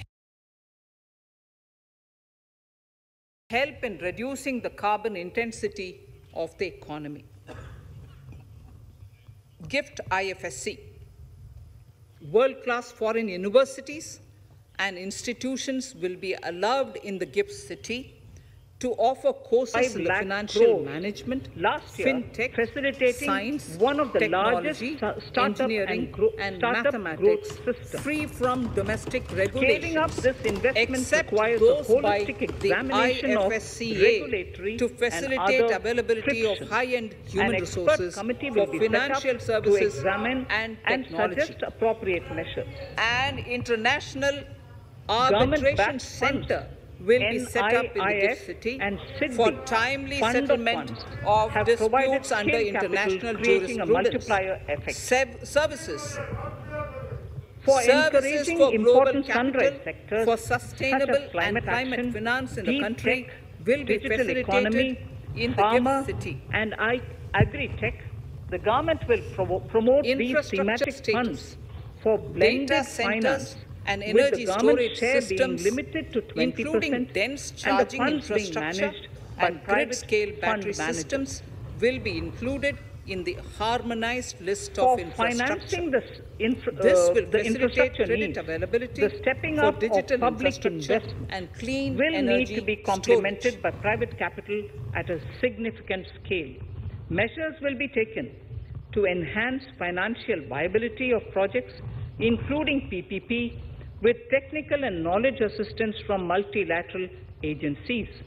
Enhancing financial viability shall also be obtained by adopting global best practices, innovative ways of financing, and balanced risk allocation. Digital rupee.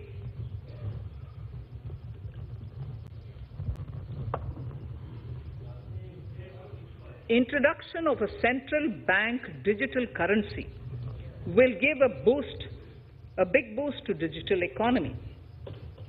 Digital currency will also lead to a more efficient and cheaper currency management system. It is therefore proposed to introduce digital rupee using blockchain and other technologies to be issued by the Reserve Bank of India starting 2022 and 23.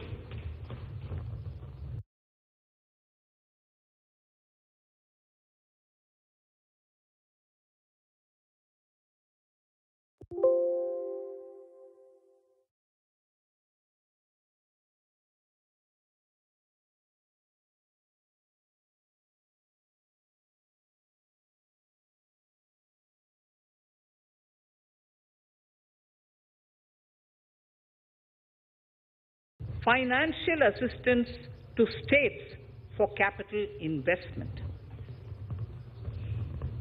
Reflecting the true spirit of cooperative federalism, the central government is committed to bolstering the hands of the states in enhancing their capital investment towards creating productive assets and generating remunerative employment.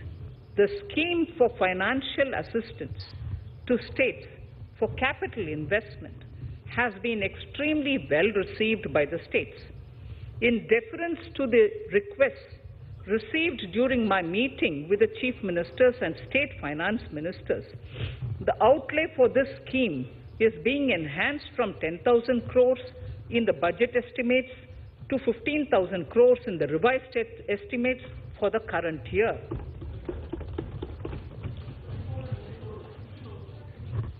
For 22-23,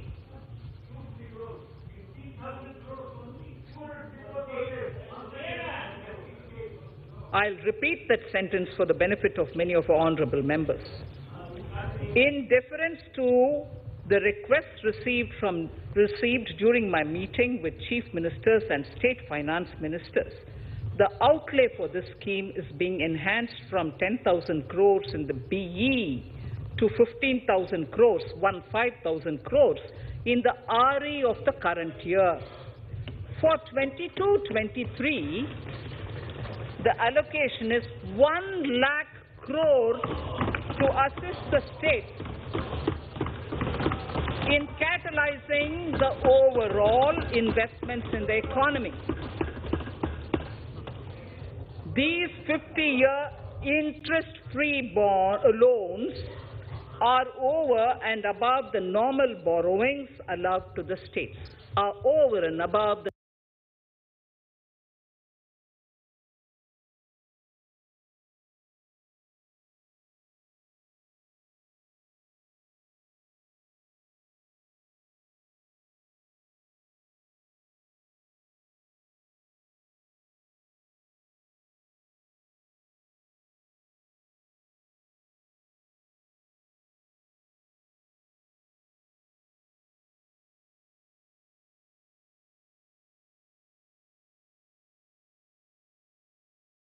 normal borrowings to the states.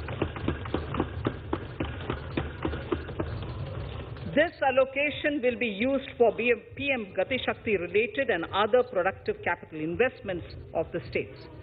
It will also include components for supplemental funding for priority segments of PM Gram Sadak Yojana, including support for the state's share, digitization of the economy, including digital payments and completion of OFC network, and reforms related to building bylaws, town planning schemes, transit-oriented development, and transferable development rights.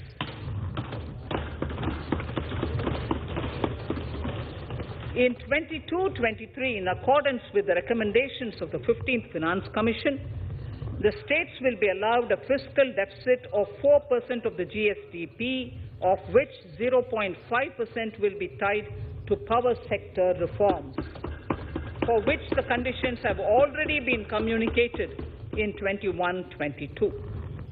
Fiscal management. As against a total expenditure of 34.83 lakh crores of rupees projected in the BE 21-22, the revised estimate is 37.70 lakh crores.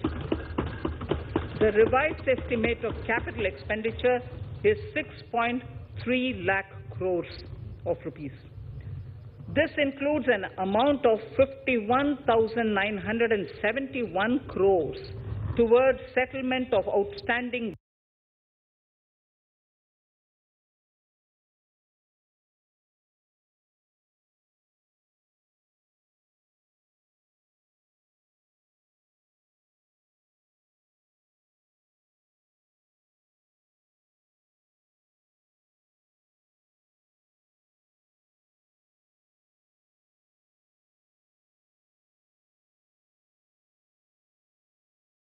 guaranteed liabilities of Air India and its other sundry commitments. Coming to the budget estimates, Honorable Speaker, sir, the total expenditure in 22-23 is estimated at 39.45 lakh crores, while the total receipts other than borrowings are estimated at 22.84 lakh crores of rupees.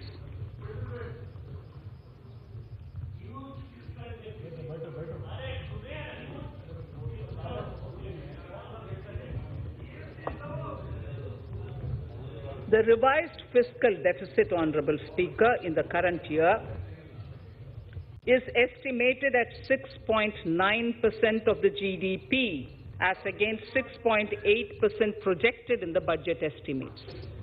The fiscal deficit is in 22-23 is estimated at 6.4% of the GDP, which is consistent with the broad path of the fiscal consolidation announced by me last year to reach a fiscal deficit level below 4.5% by 25-26. While setting the fiscal deficit level in 22-23, I am conscious of the need to nurture growth through public investment to become stronger and sustainable. I will now move to Part B of my speech.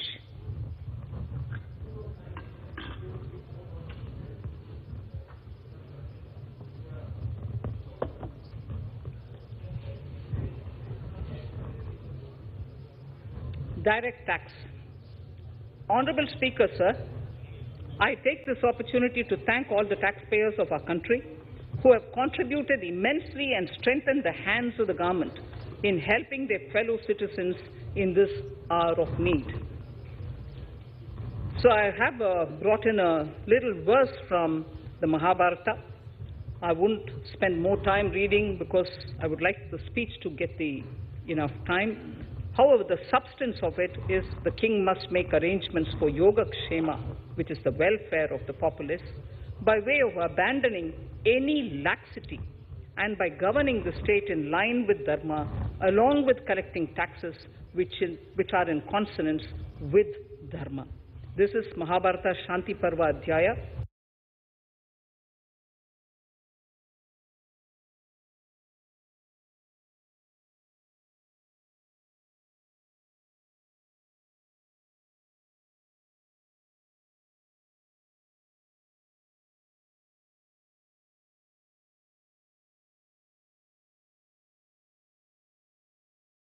Shloka 11 from 72. Drawing wisdom from our ancient texts, we continue on the path to progress. The proposals in this budget, while continuing with our declared policy of stable and predictable tax regime, intend to bring more reforms that will take ahead our vision to establish a trustworthy tax regime. This will further simplify the tax system, promote voluntary compliance by taxpayers, and reduce litigation. Introducing new updated return. India is growing at an accelerated pace and people are undertaking multiple financial transactions. The Income Tax Department has established a robust framework of reporting of taxpayers' transactions. In this context, some taxpayers may realize that they have committed omissions or mistakes in correctly estimating their income for tax payment. To provide an opportunity to correct such errors, I am proposing a new provision permitting taxpayers to file an updated return on payment of additional tax. This updated return can be filed within 2 years from the end of the relevant assessment year.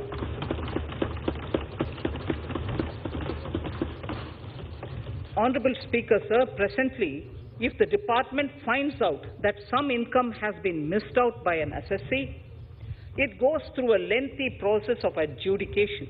Instead, with this proposal now, there will be a trust repost in the taxpayers that will enable the assessee herself to declare the income that she may have missed out earlier while filing her return.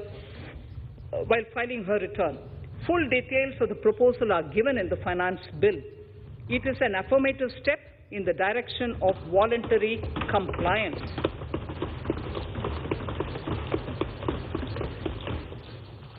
Reduced alternative minimum tax rate and surcharge for cooperatives. Currently, cooperative societies are required to pay alternate minimum tax at the rate of 18 and 1.5%. However, companies pay the same rate, the same, which is the alternate minimum tax, at the rate of 15%. To provide a level playing field between cooperative societies and companies, I propose to reduce this rate for the cooperative societies also to 15%. Honorable Speaker, sir, I also propose to reduce the surcharge on cooperative societies from the present 12% to 7% for those having total income of more than 1 crore and up to 10 crores. This would help in enhancing income of cooperative societies and its members who are mostly from the rural and from farming communities. Tax relief to persons with disability. The parent or guardian of a differently abled person can take an insurance scheme for such person. The present law provides for deduction to the parent or guardian only if the lump sum payment or annuity is available to the differently abled person on the death of the subscriber, that is the parent or the guardian. There could be situations where the differently abled dependent may need payment of annuity or lump sum amount even during the lifetime of their parent or guardian. I propose thus to allow the payment of annuity and lump sum amount to the differently abled dependent during the lifetime of the parent and guardians, that is, parent or guardians, attaining the age of 60 years. Parity between employees of the state and central governments. At present, the central government contributes 14% of the salary of its employee to the National Pension System, NPS, Tier 1. This is allowed as a deduction in computing the income of the employee. However, such deduction is allowed only to the extent of 10% of the salary in case of employees of the state governments. To provide equal treatment to both central and state government employees, I propose to increase the tax deduction limit from 10% to 14% on employers' contribution to the MPS account of state government employees as well. This would help in enhancing the social security benefits of the state government employees and bring them at par with central government employees. Incentives for startups. Startups have emerged as drivers of growth for our economy. Over the past few years, the country has seen a manifold increase in successful startups.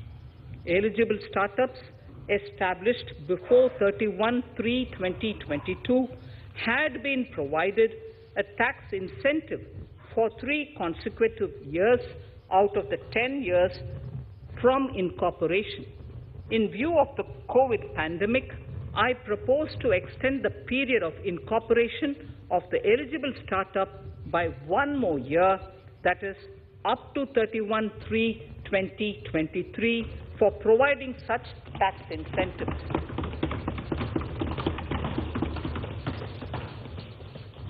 Incentives for newly incorporated manufacturing entities under concessional tax regime. In an effort to establish a global competitive business environment for certain domestic companies, a concessional tax regime of 15% was introduced by our government for newly incorporated domestic manufacturing companies. I propose to extend the last date for commencement of manufacturing or production under Section 115B(ab) by 1 more year, that is from 31st March 2023 to 31st March 2024.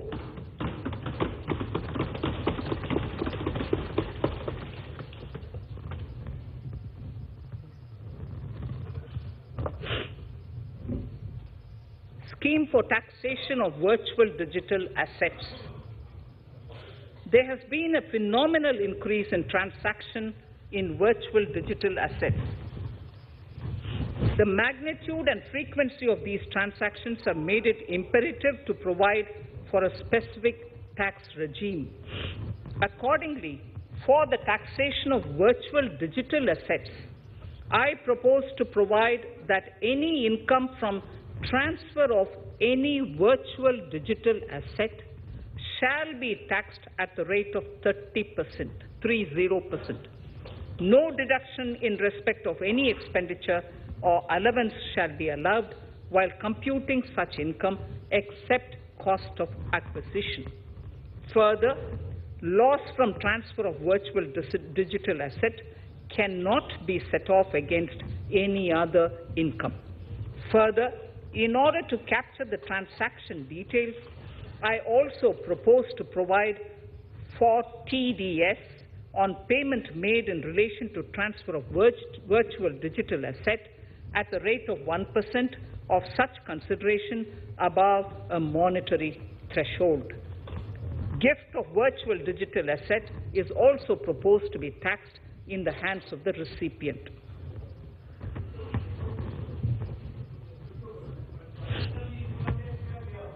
Litigation management to avoid repetitive appeals by the department. It has been observed that a lot of time and resources are consumed in filing of appeals which involve identical issues. Taking forward our policy of sound litigation management, I propose to provide that if a question of law in the case of an assessee is identical to a question of law which is pending in the appeal before a jurisdictional High Court or Supreme Court. In any case, the filing of further appeal in the case of this assessee by the department shall be deferred till such a question of law is decided by the jurisdictional High Court or the Supreme Court. This will greatly help in reducing the repeated litigation between taxpayer and the department. Taking forward our efforts to further promote the IFSC, I hereby propose to provide that income of a non-resident from offshore derivative instruments or over-the-counter derivatives issued by an offshore banking unit, income from royalty and interest on account of lease of ship, and income received from portfolio management services in IFSC shall be exempt from tax subject to specified conditions. Rationalization of surcharge. In the globalized business world, there are several work contracts whose terms and conditions mandatorily require formation of a consortium. The members in the consortium are generally companies. In such cases, the income of these AOPs has to suffer a graded surcharge up to 37%, which is a lot more than surcharge on the individual companies. Accordingly, I propose to cap the surcharge of these AOPs at 15%, 15%.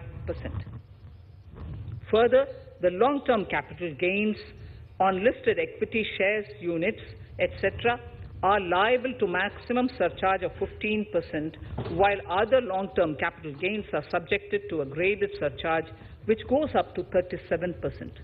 I propose to cap the surcharge on long-term capital gains arising on transfer of any type of assets at 15%. This step will give a boost to startup community, and along with my proposal on the extended tax benefits to manufacturing companies and startups, reaffirms our commitment to Atmanirbhar Bharat. Clarification in relation to health and education cess as business expenditure. The income tax is not an allowable expenditure for computation of business income. This includes tax as well as surcharges. The health and education cess is imposed as an additional surcharge on the taxpayer for funding specific government welfare programs. However, some courts have allowed health and education cess as business expenditure, which is against the legislative intent.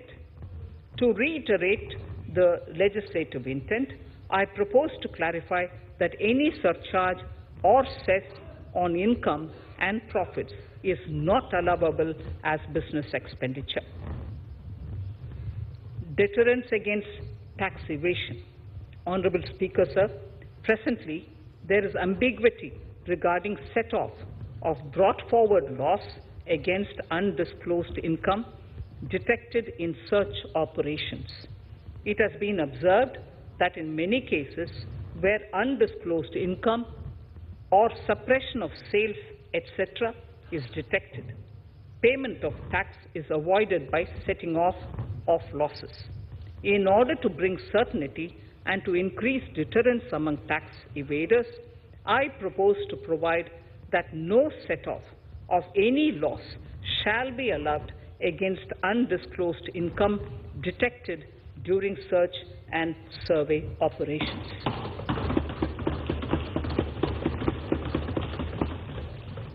It has been noticed that as a business promotion strategy, there is a tendency on businesses to pass on benefits to their agents. Such benefits are taxable in the hands of the agents. In order to track such transactions, I propose to provide for tax deduction by the person giving benefits if the aggregate value of such benefits exceeds 20,000 rupees during the financial year. A few other changes are being made, the details of which are there in the finance bill. Indirect taxes. So remarkable progress in GST.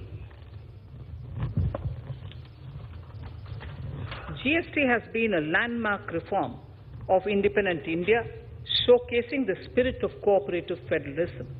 While aspirations were high, there were huge challenges too. These challenges were overcome deftly and painstakingly under the guidance and the oversight of the GST Council. We can now take pride in a fully IT-driven and progressive GST regime that has fulfilled the cherished dream of India as one market, one tax. There are still some challenges remaining, and we aspire to meet them in the coming year. The right balance between facilitation and enforcement has engendered significantly better compliance, and enforcement has engendered better compliance. GST revenues are buoyant despite the pandemic. I would bring in something which I've got to know this morning, not part of my speech, but worth putting in here for the knowledge of the Honorable House. I would like to bring to the notice of this House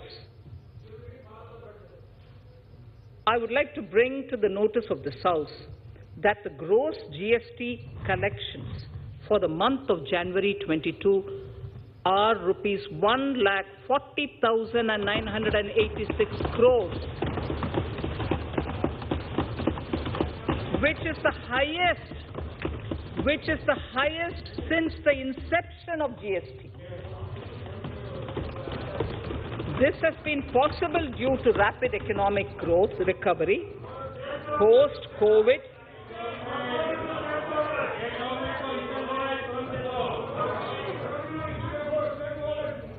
This has been possible due to the rapid economic recovery post-COVID, as well as various policy and administration undertaken by central and state tax administrations.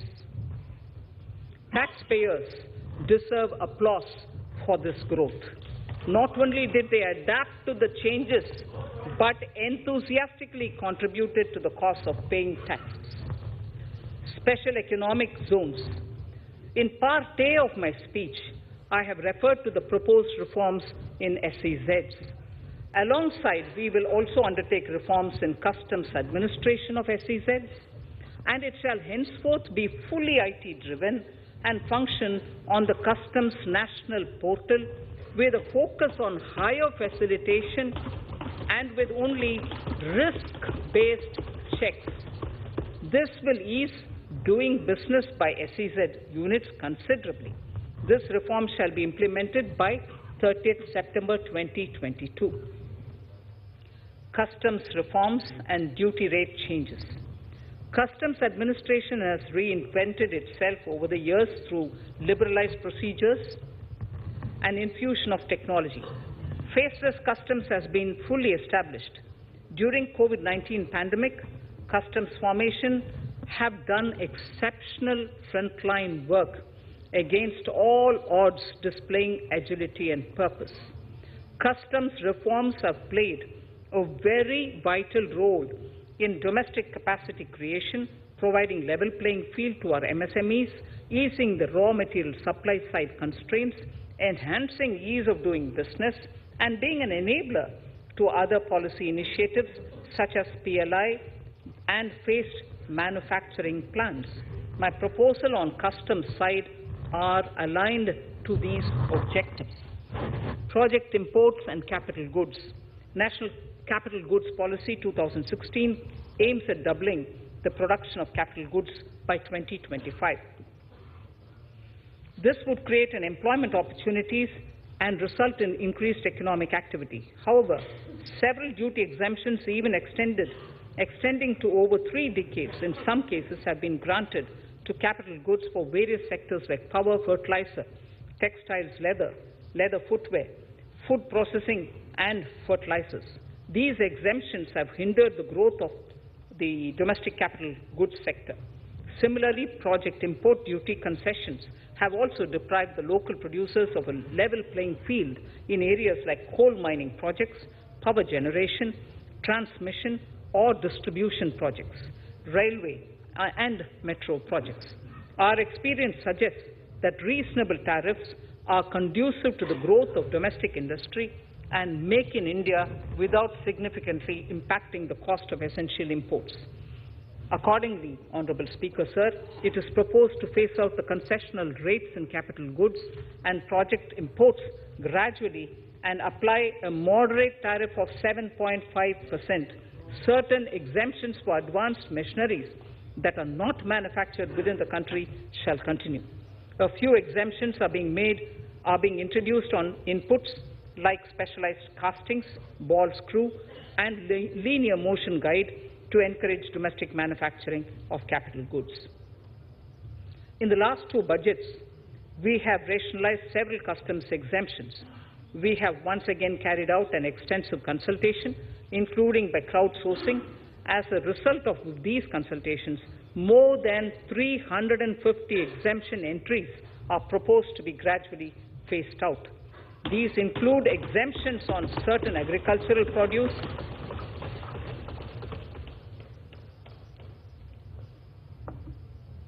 chemicals, fabrics, medical devices, and drugs, and medicines for which sufficient domestic capacity exists. Further, as a simplification measure, several concessional rates are being incorporated in the customs tariff schedule itself instead of prescribing them through various notifications. This comprehensive review will simplify the customs rate and tariff structure, particularly for sectors like chemicals, textiles, and metals, and minimize disputes.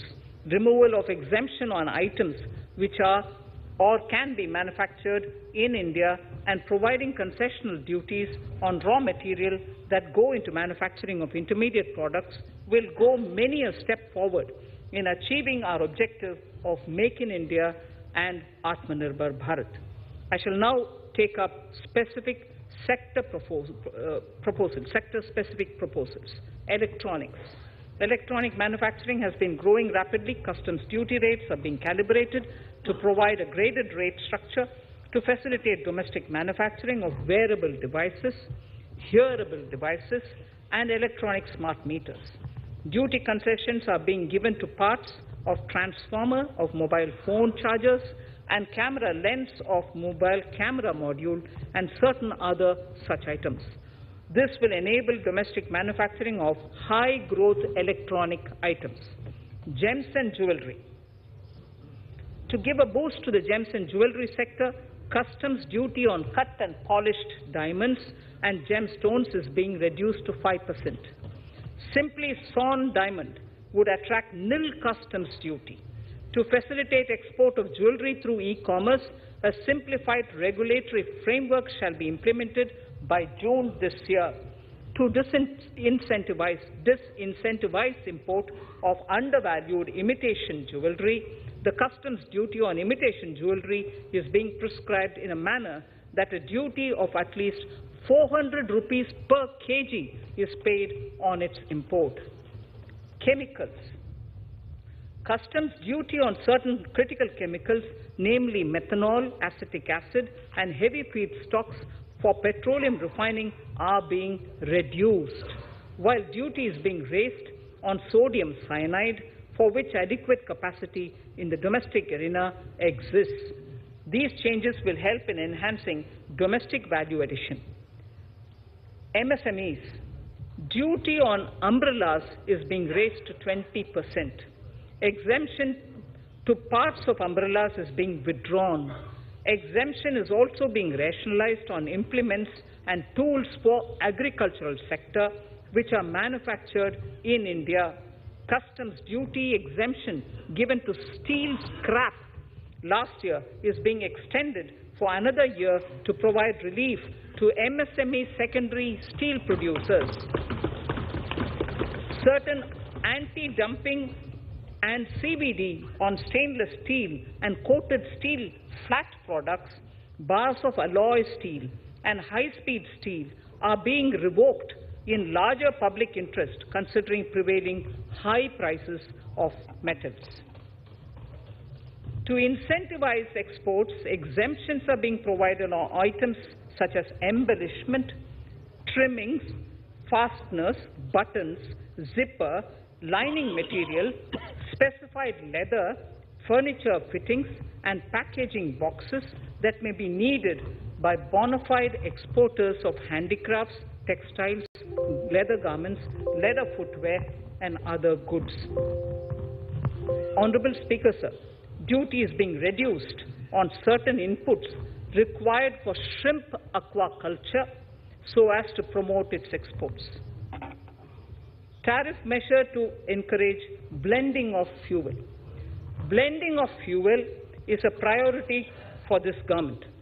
To encourage the efforts for blending of fuel, unblended fuel shall attract an additional differential excise duty of ₹2 per litre from first day of October 22. A few other changes are being made in duty rates, customs, tariff and customs law, the details of which are there in the finance bill. Mr. Speaker, sir, with these words, I commend the budget to this august House. Thank you. Item number 2. Srimati Nirmala Sitharaman ji.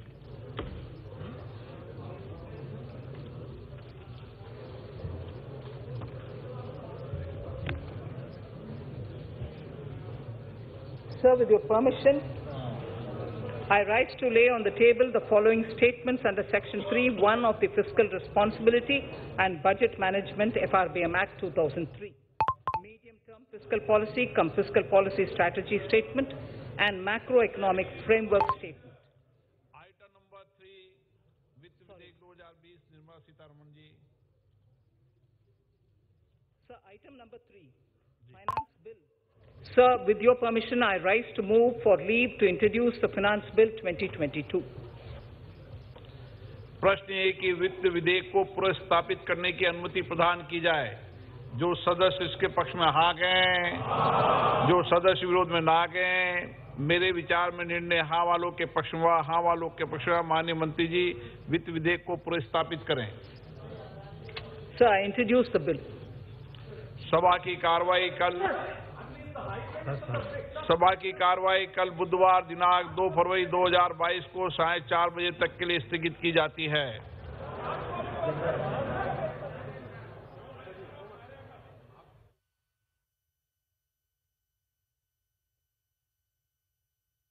जो budget है वो अब संसद के पटल पर रखा जा चुका है और कितना बड़ा ये बजट है हम आपको बताएंगे। करीब 40 लाख करोड़ रुपए खर्च होंगे देश के विकास पर और कहां फोकस है वो हम आपको बताने की कोशिश करेंगे। ये जो बजट है नए भारत की नींव रखता है। जिस तरह से वित्त मंत्री ने स्पष्ट तौर पर कहा कि ये जो अमृत काल चल रहा है, 75 साल आजादी के हो चुके हैं और अब हम 75 से 100 साल का ये जो 25 साल का सफर है उसकी एक नींव रखता हुआ ये जो बजट है वो किस तरह से बुनियादी ढांचे पर फोकस करता है। आगे जाते हुए जो कोरोना की चुनौतियां हैं, क्या उससे निपटने में ये जो बजट है वो कुछ बड़े फायदे पहुंचाता है देश को, हम आपको बताने की कोशिश करेंगे और समझाने की कोशिश करेंगे कि ये जो पैसे खर्च होंगे वो किस जगह पे खर्च होंगे और कौन कौन सी बड़ी प्राथमिकताएं हैं देश की। तो सबसे बड़ी बात जो सभी लोग ये सोच रहे थे कि क्या टैक्सेशन में कोई बदलाव होगा, आपको बताएं कि ये टैक्स की जो पॉलिसीज हैं उनको लगातार एक निरंतरता देने के लिए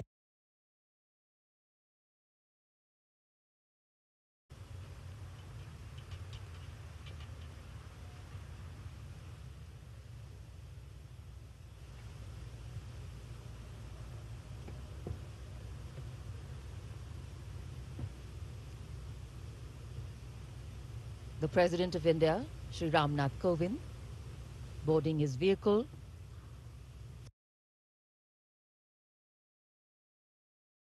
from where, escorted by his bodyguard, he will arrive at the saluting base. The President's bodyguard on their magnificent bay and dark bay-colored mounts, raised in 1773, the senior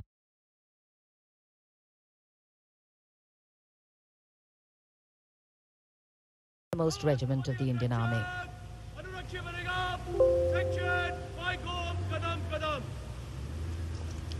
The commandant of the President's bodyguard, Colonel Anup Tiwari, will be riding to the right of the President's car, leading this elite body of horse.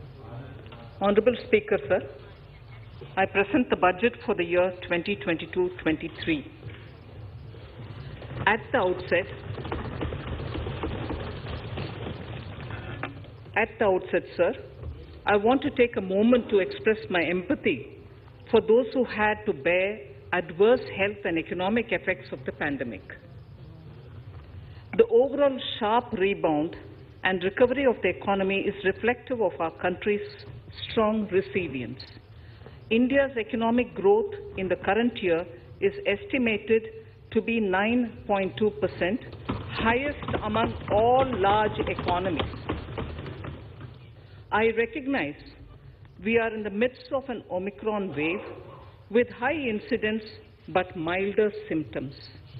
Further, the speed and coverage of our vaccination campaign has helped greatly. With an accelerated improvement of health infrastructure in the past 2 years, we are in a strong position to withstand challenges. I am confident that with Sabka Prayas, we will continue our journey with strong growth. Honorable Speaker, we are marking Azadi Ka Amrit Mahotsav and have entered into Amrit Kal, the 25-year-long lead up to India at 100. Honorable Prime Minister in his Independence Day address had set out the vision for India at 100. By achieving certain goals during Amrit Kal, our government aims to attain this vision. They are complementing the macroeconomic level growth focus with a microeconomic level all-inclusive welfare focus, promoting digital economy,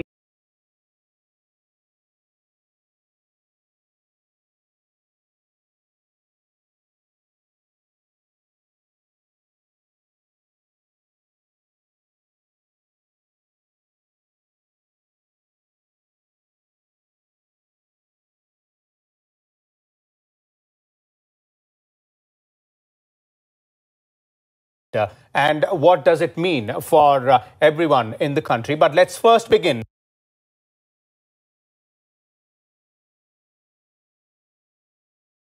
with some of the key highlights. Preeti? बिल्कुल, ये जो तमाम बड़ी और मुख्य बातें हैं वो इस समय आप टीवी स्क्रीन पर देख पा रहे हैं। मेक इन इंडिया के तहत 60 लाख अतिरिक्त नौकरियां दी जाएंगी, ये बात बजट में सामने आई है। इसके अलावा जो अहम घोषणाएं हैं, एमएसएमई के लिए 2 लाख करोड़ रुपए की अतिरिक्त मदद का ऐलान हुआ है। साथ ही आईटीआई में स्किल डेवलपमेंट ट्रेनिंग और ड्रोन की ट्रेनिंग दी जाएगी। छठी जो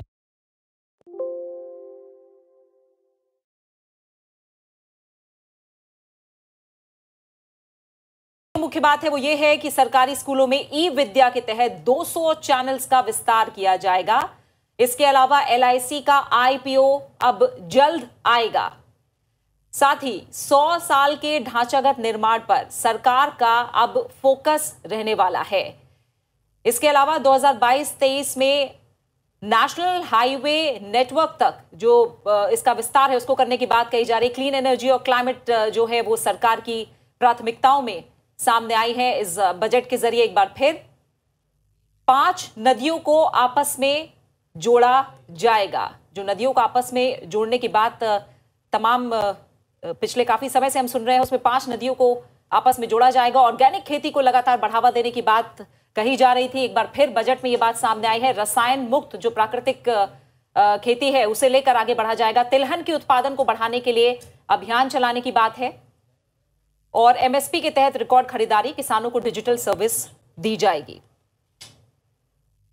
उद्योगों, स्टार्टअप और शिक्षा के लिए रक्षा बजट का 25% दिया जाएगा। भारत नेट परियोजना 2025 तक पूरे होने की संभावना है। इसके अलावा शहरों में सार्वजनिक परिवहन को बढ़ावा देने की बात बजट में कही गई है।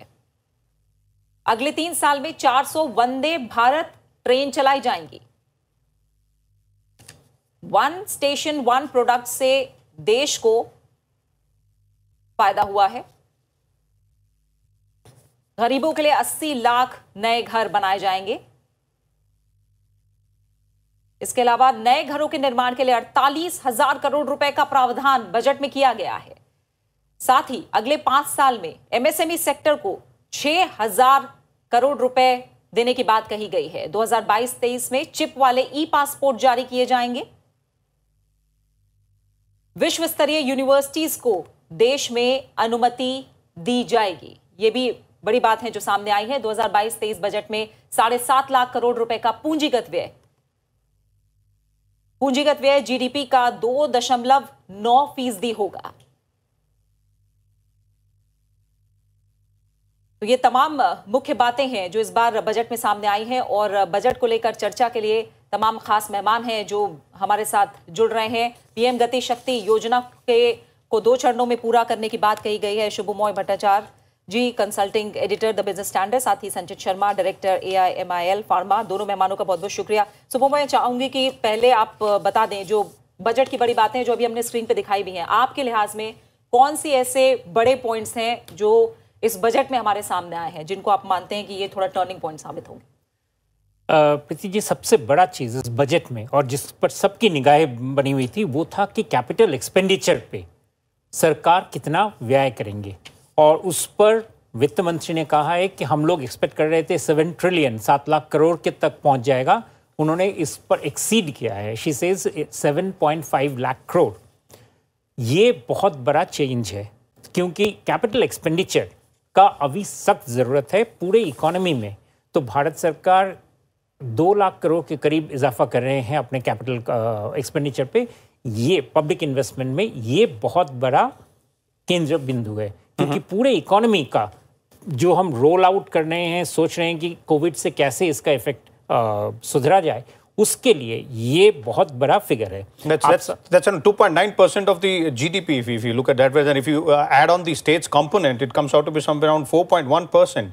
35.4% hike in the capital capex outlay of the GDP. So that means these are like very big numbers, and that is what the economy really needed. So, you know, I was not expecting that there would be any tax concessions. I was not expecting that there will be major changes in, you know, tinkering, because this is not the time for that. The economy needs major repair work coming from the COVID. And that is what this budget was about. So for that, this is a big number. The second big number is that the fiscal deficit, as expected, has therefore, I mean, instead of correcting to 6.8, it's 6.9. The bond markets and others, they will be naturally be annoyed because that means the government will be borrowing more. But that's expected because if you are not going, because that is necessary to finance the expenditure. The government has not raised any taxes as was expected. Now, that's an important point because, after all, the money has to come from somewhere. So and when you're talking about fiscal discipline, you know, keeping the target of 6.4% for the next, financial year shows the intentions of the government to stay on the, fiscal prudence path, despite the setback from the COVID pandemic. Absolutely. So here you have two things. A, that the expenditure is rising. It's going up to 39 lakh crore, 39 trillion rupees, the overall government expenditure. Yet, a large part of it is coming from capital expenditure. So that's something very unusual. It never used to happen. It's been happening over the last 2 years, and this year it's a big rise. Okay. And corresponding with that, the fiscal deficit has not been disturbed. So which means the government has essentially just hit it where it's needed. Okay. You would also, I mean, the fine print will also tell you that the subsidy figures for food and for fertilizer, now those are major ones, and those have not been disturbed with that, which means that they continue at pace. We'll come to the other things. We'll come to the nitty-gritties as well, and we'll look at now we're speaking about how much money is being spent. Where will it be spent? What are the key focus areas? We'll come to that as well. But let's first take an overview from Sanchit here as well. Sanchit, what's your first reaction in terms of taking a look at this particular budget? And let's not forget that the finance minister began her speech by saying that this budget is going to set the foundation for the Amrit Kal, that is from 75 years of independence to 100 years of independence. Yes, definitely. I think the government has been bang on. From 75 to 100 years, usko hum landmark मान के चल रहे हैं. And I think आत्मनिर्भर भारत जो हमारे प्रधानमंत्री जी बात करते हैं, उसके लिए इसके अंदर काफ़ी चीज़ें बताई गई हैं. And I am very hopeful with this budget that जो 100 साल की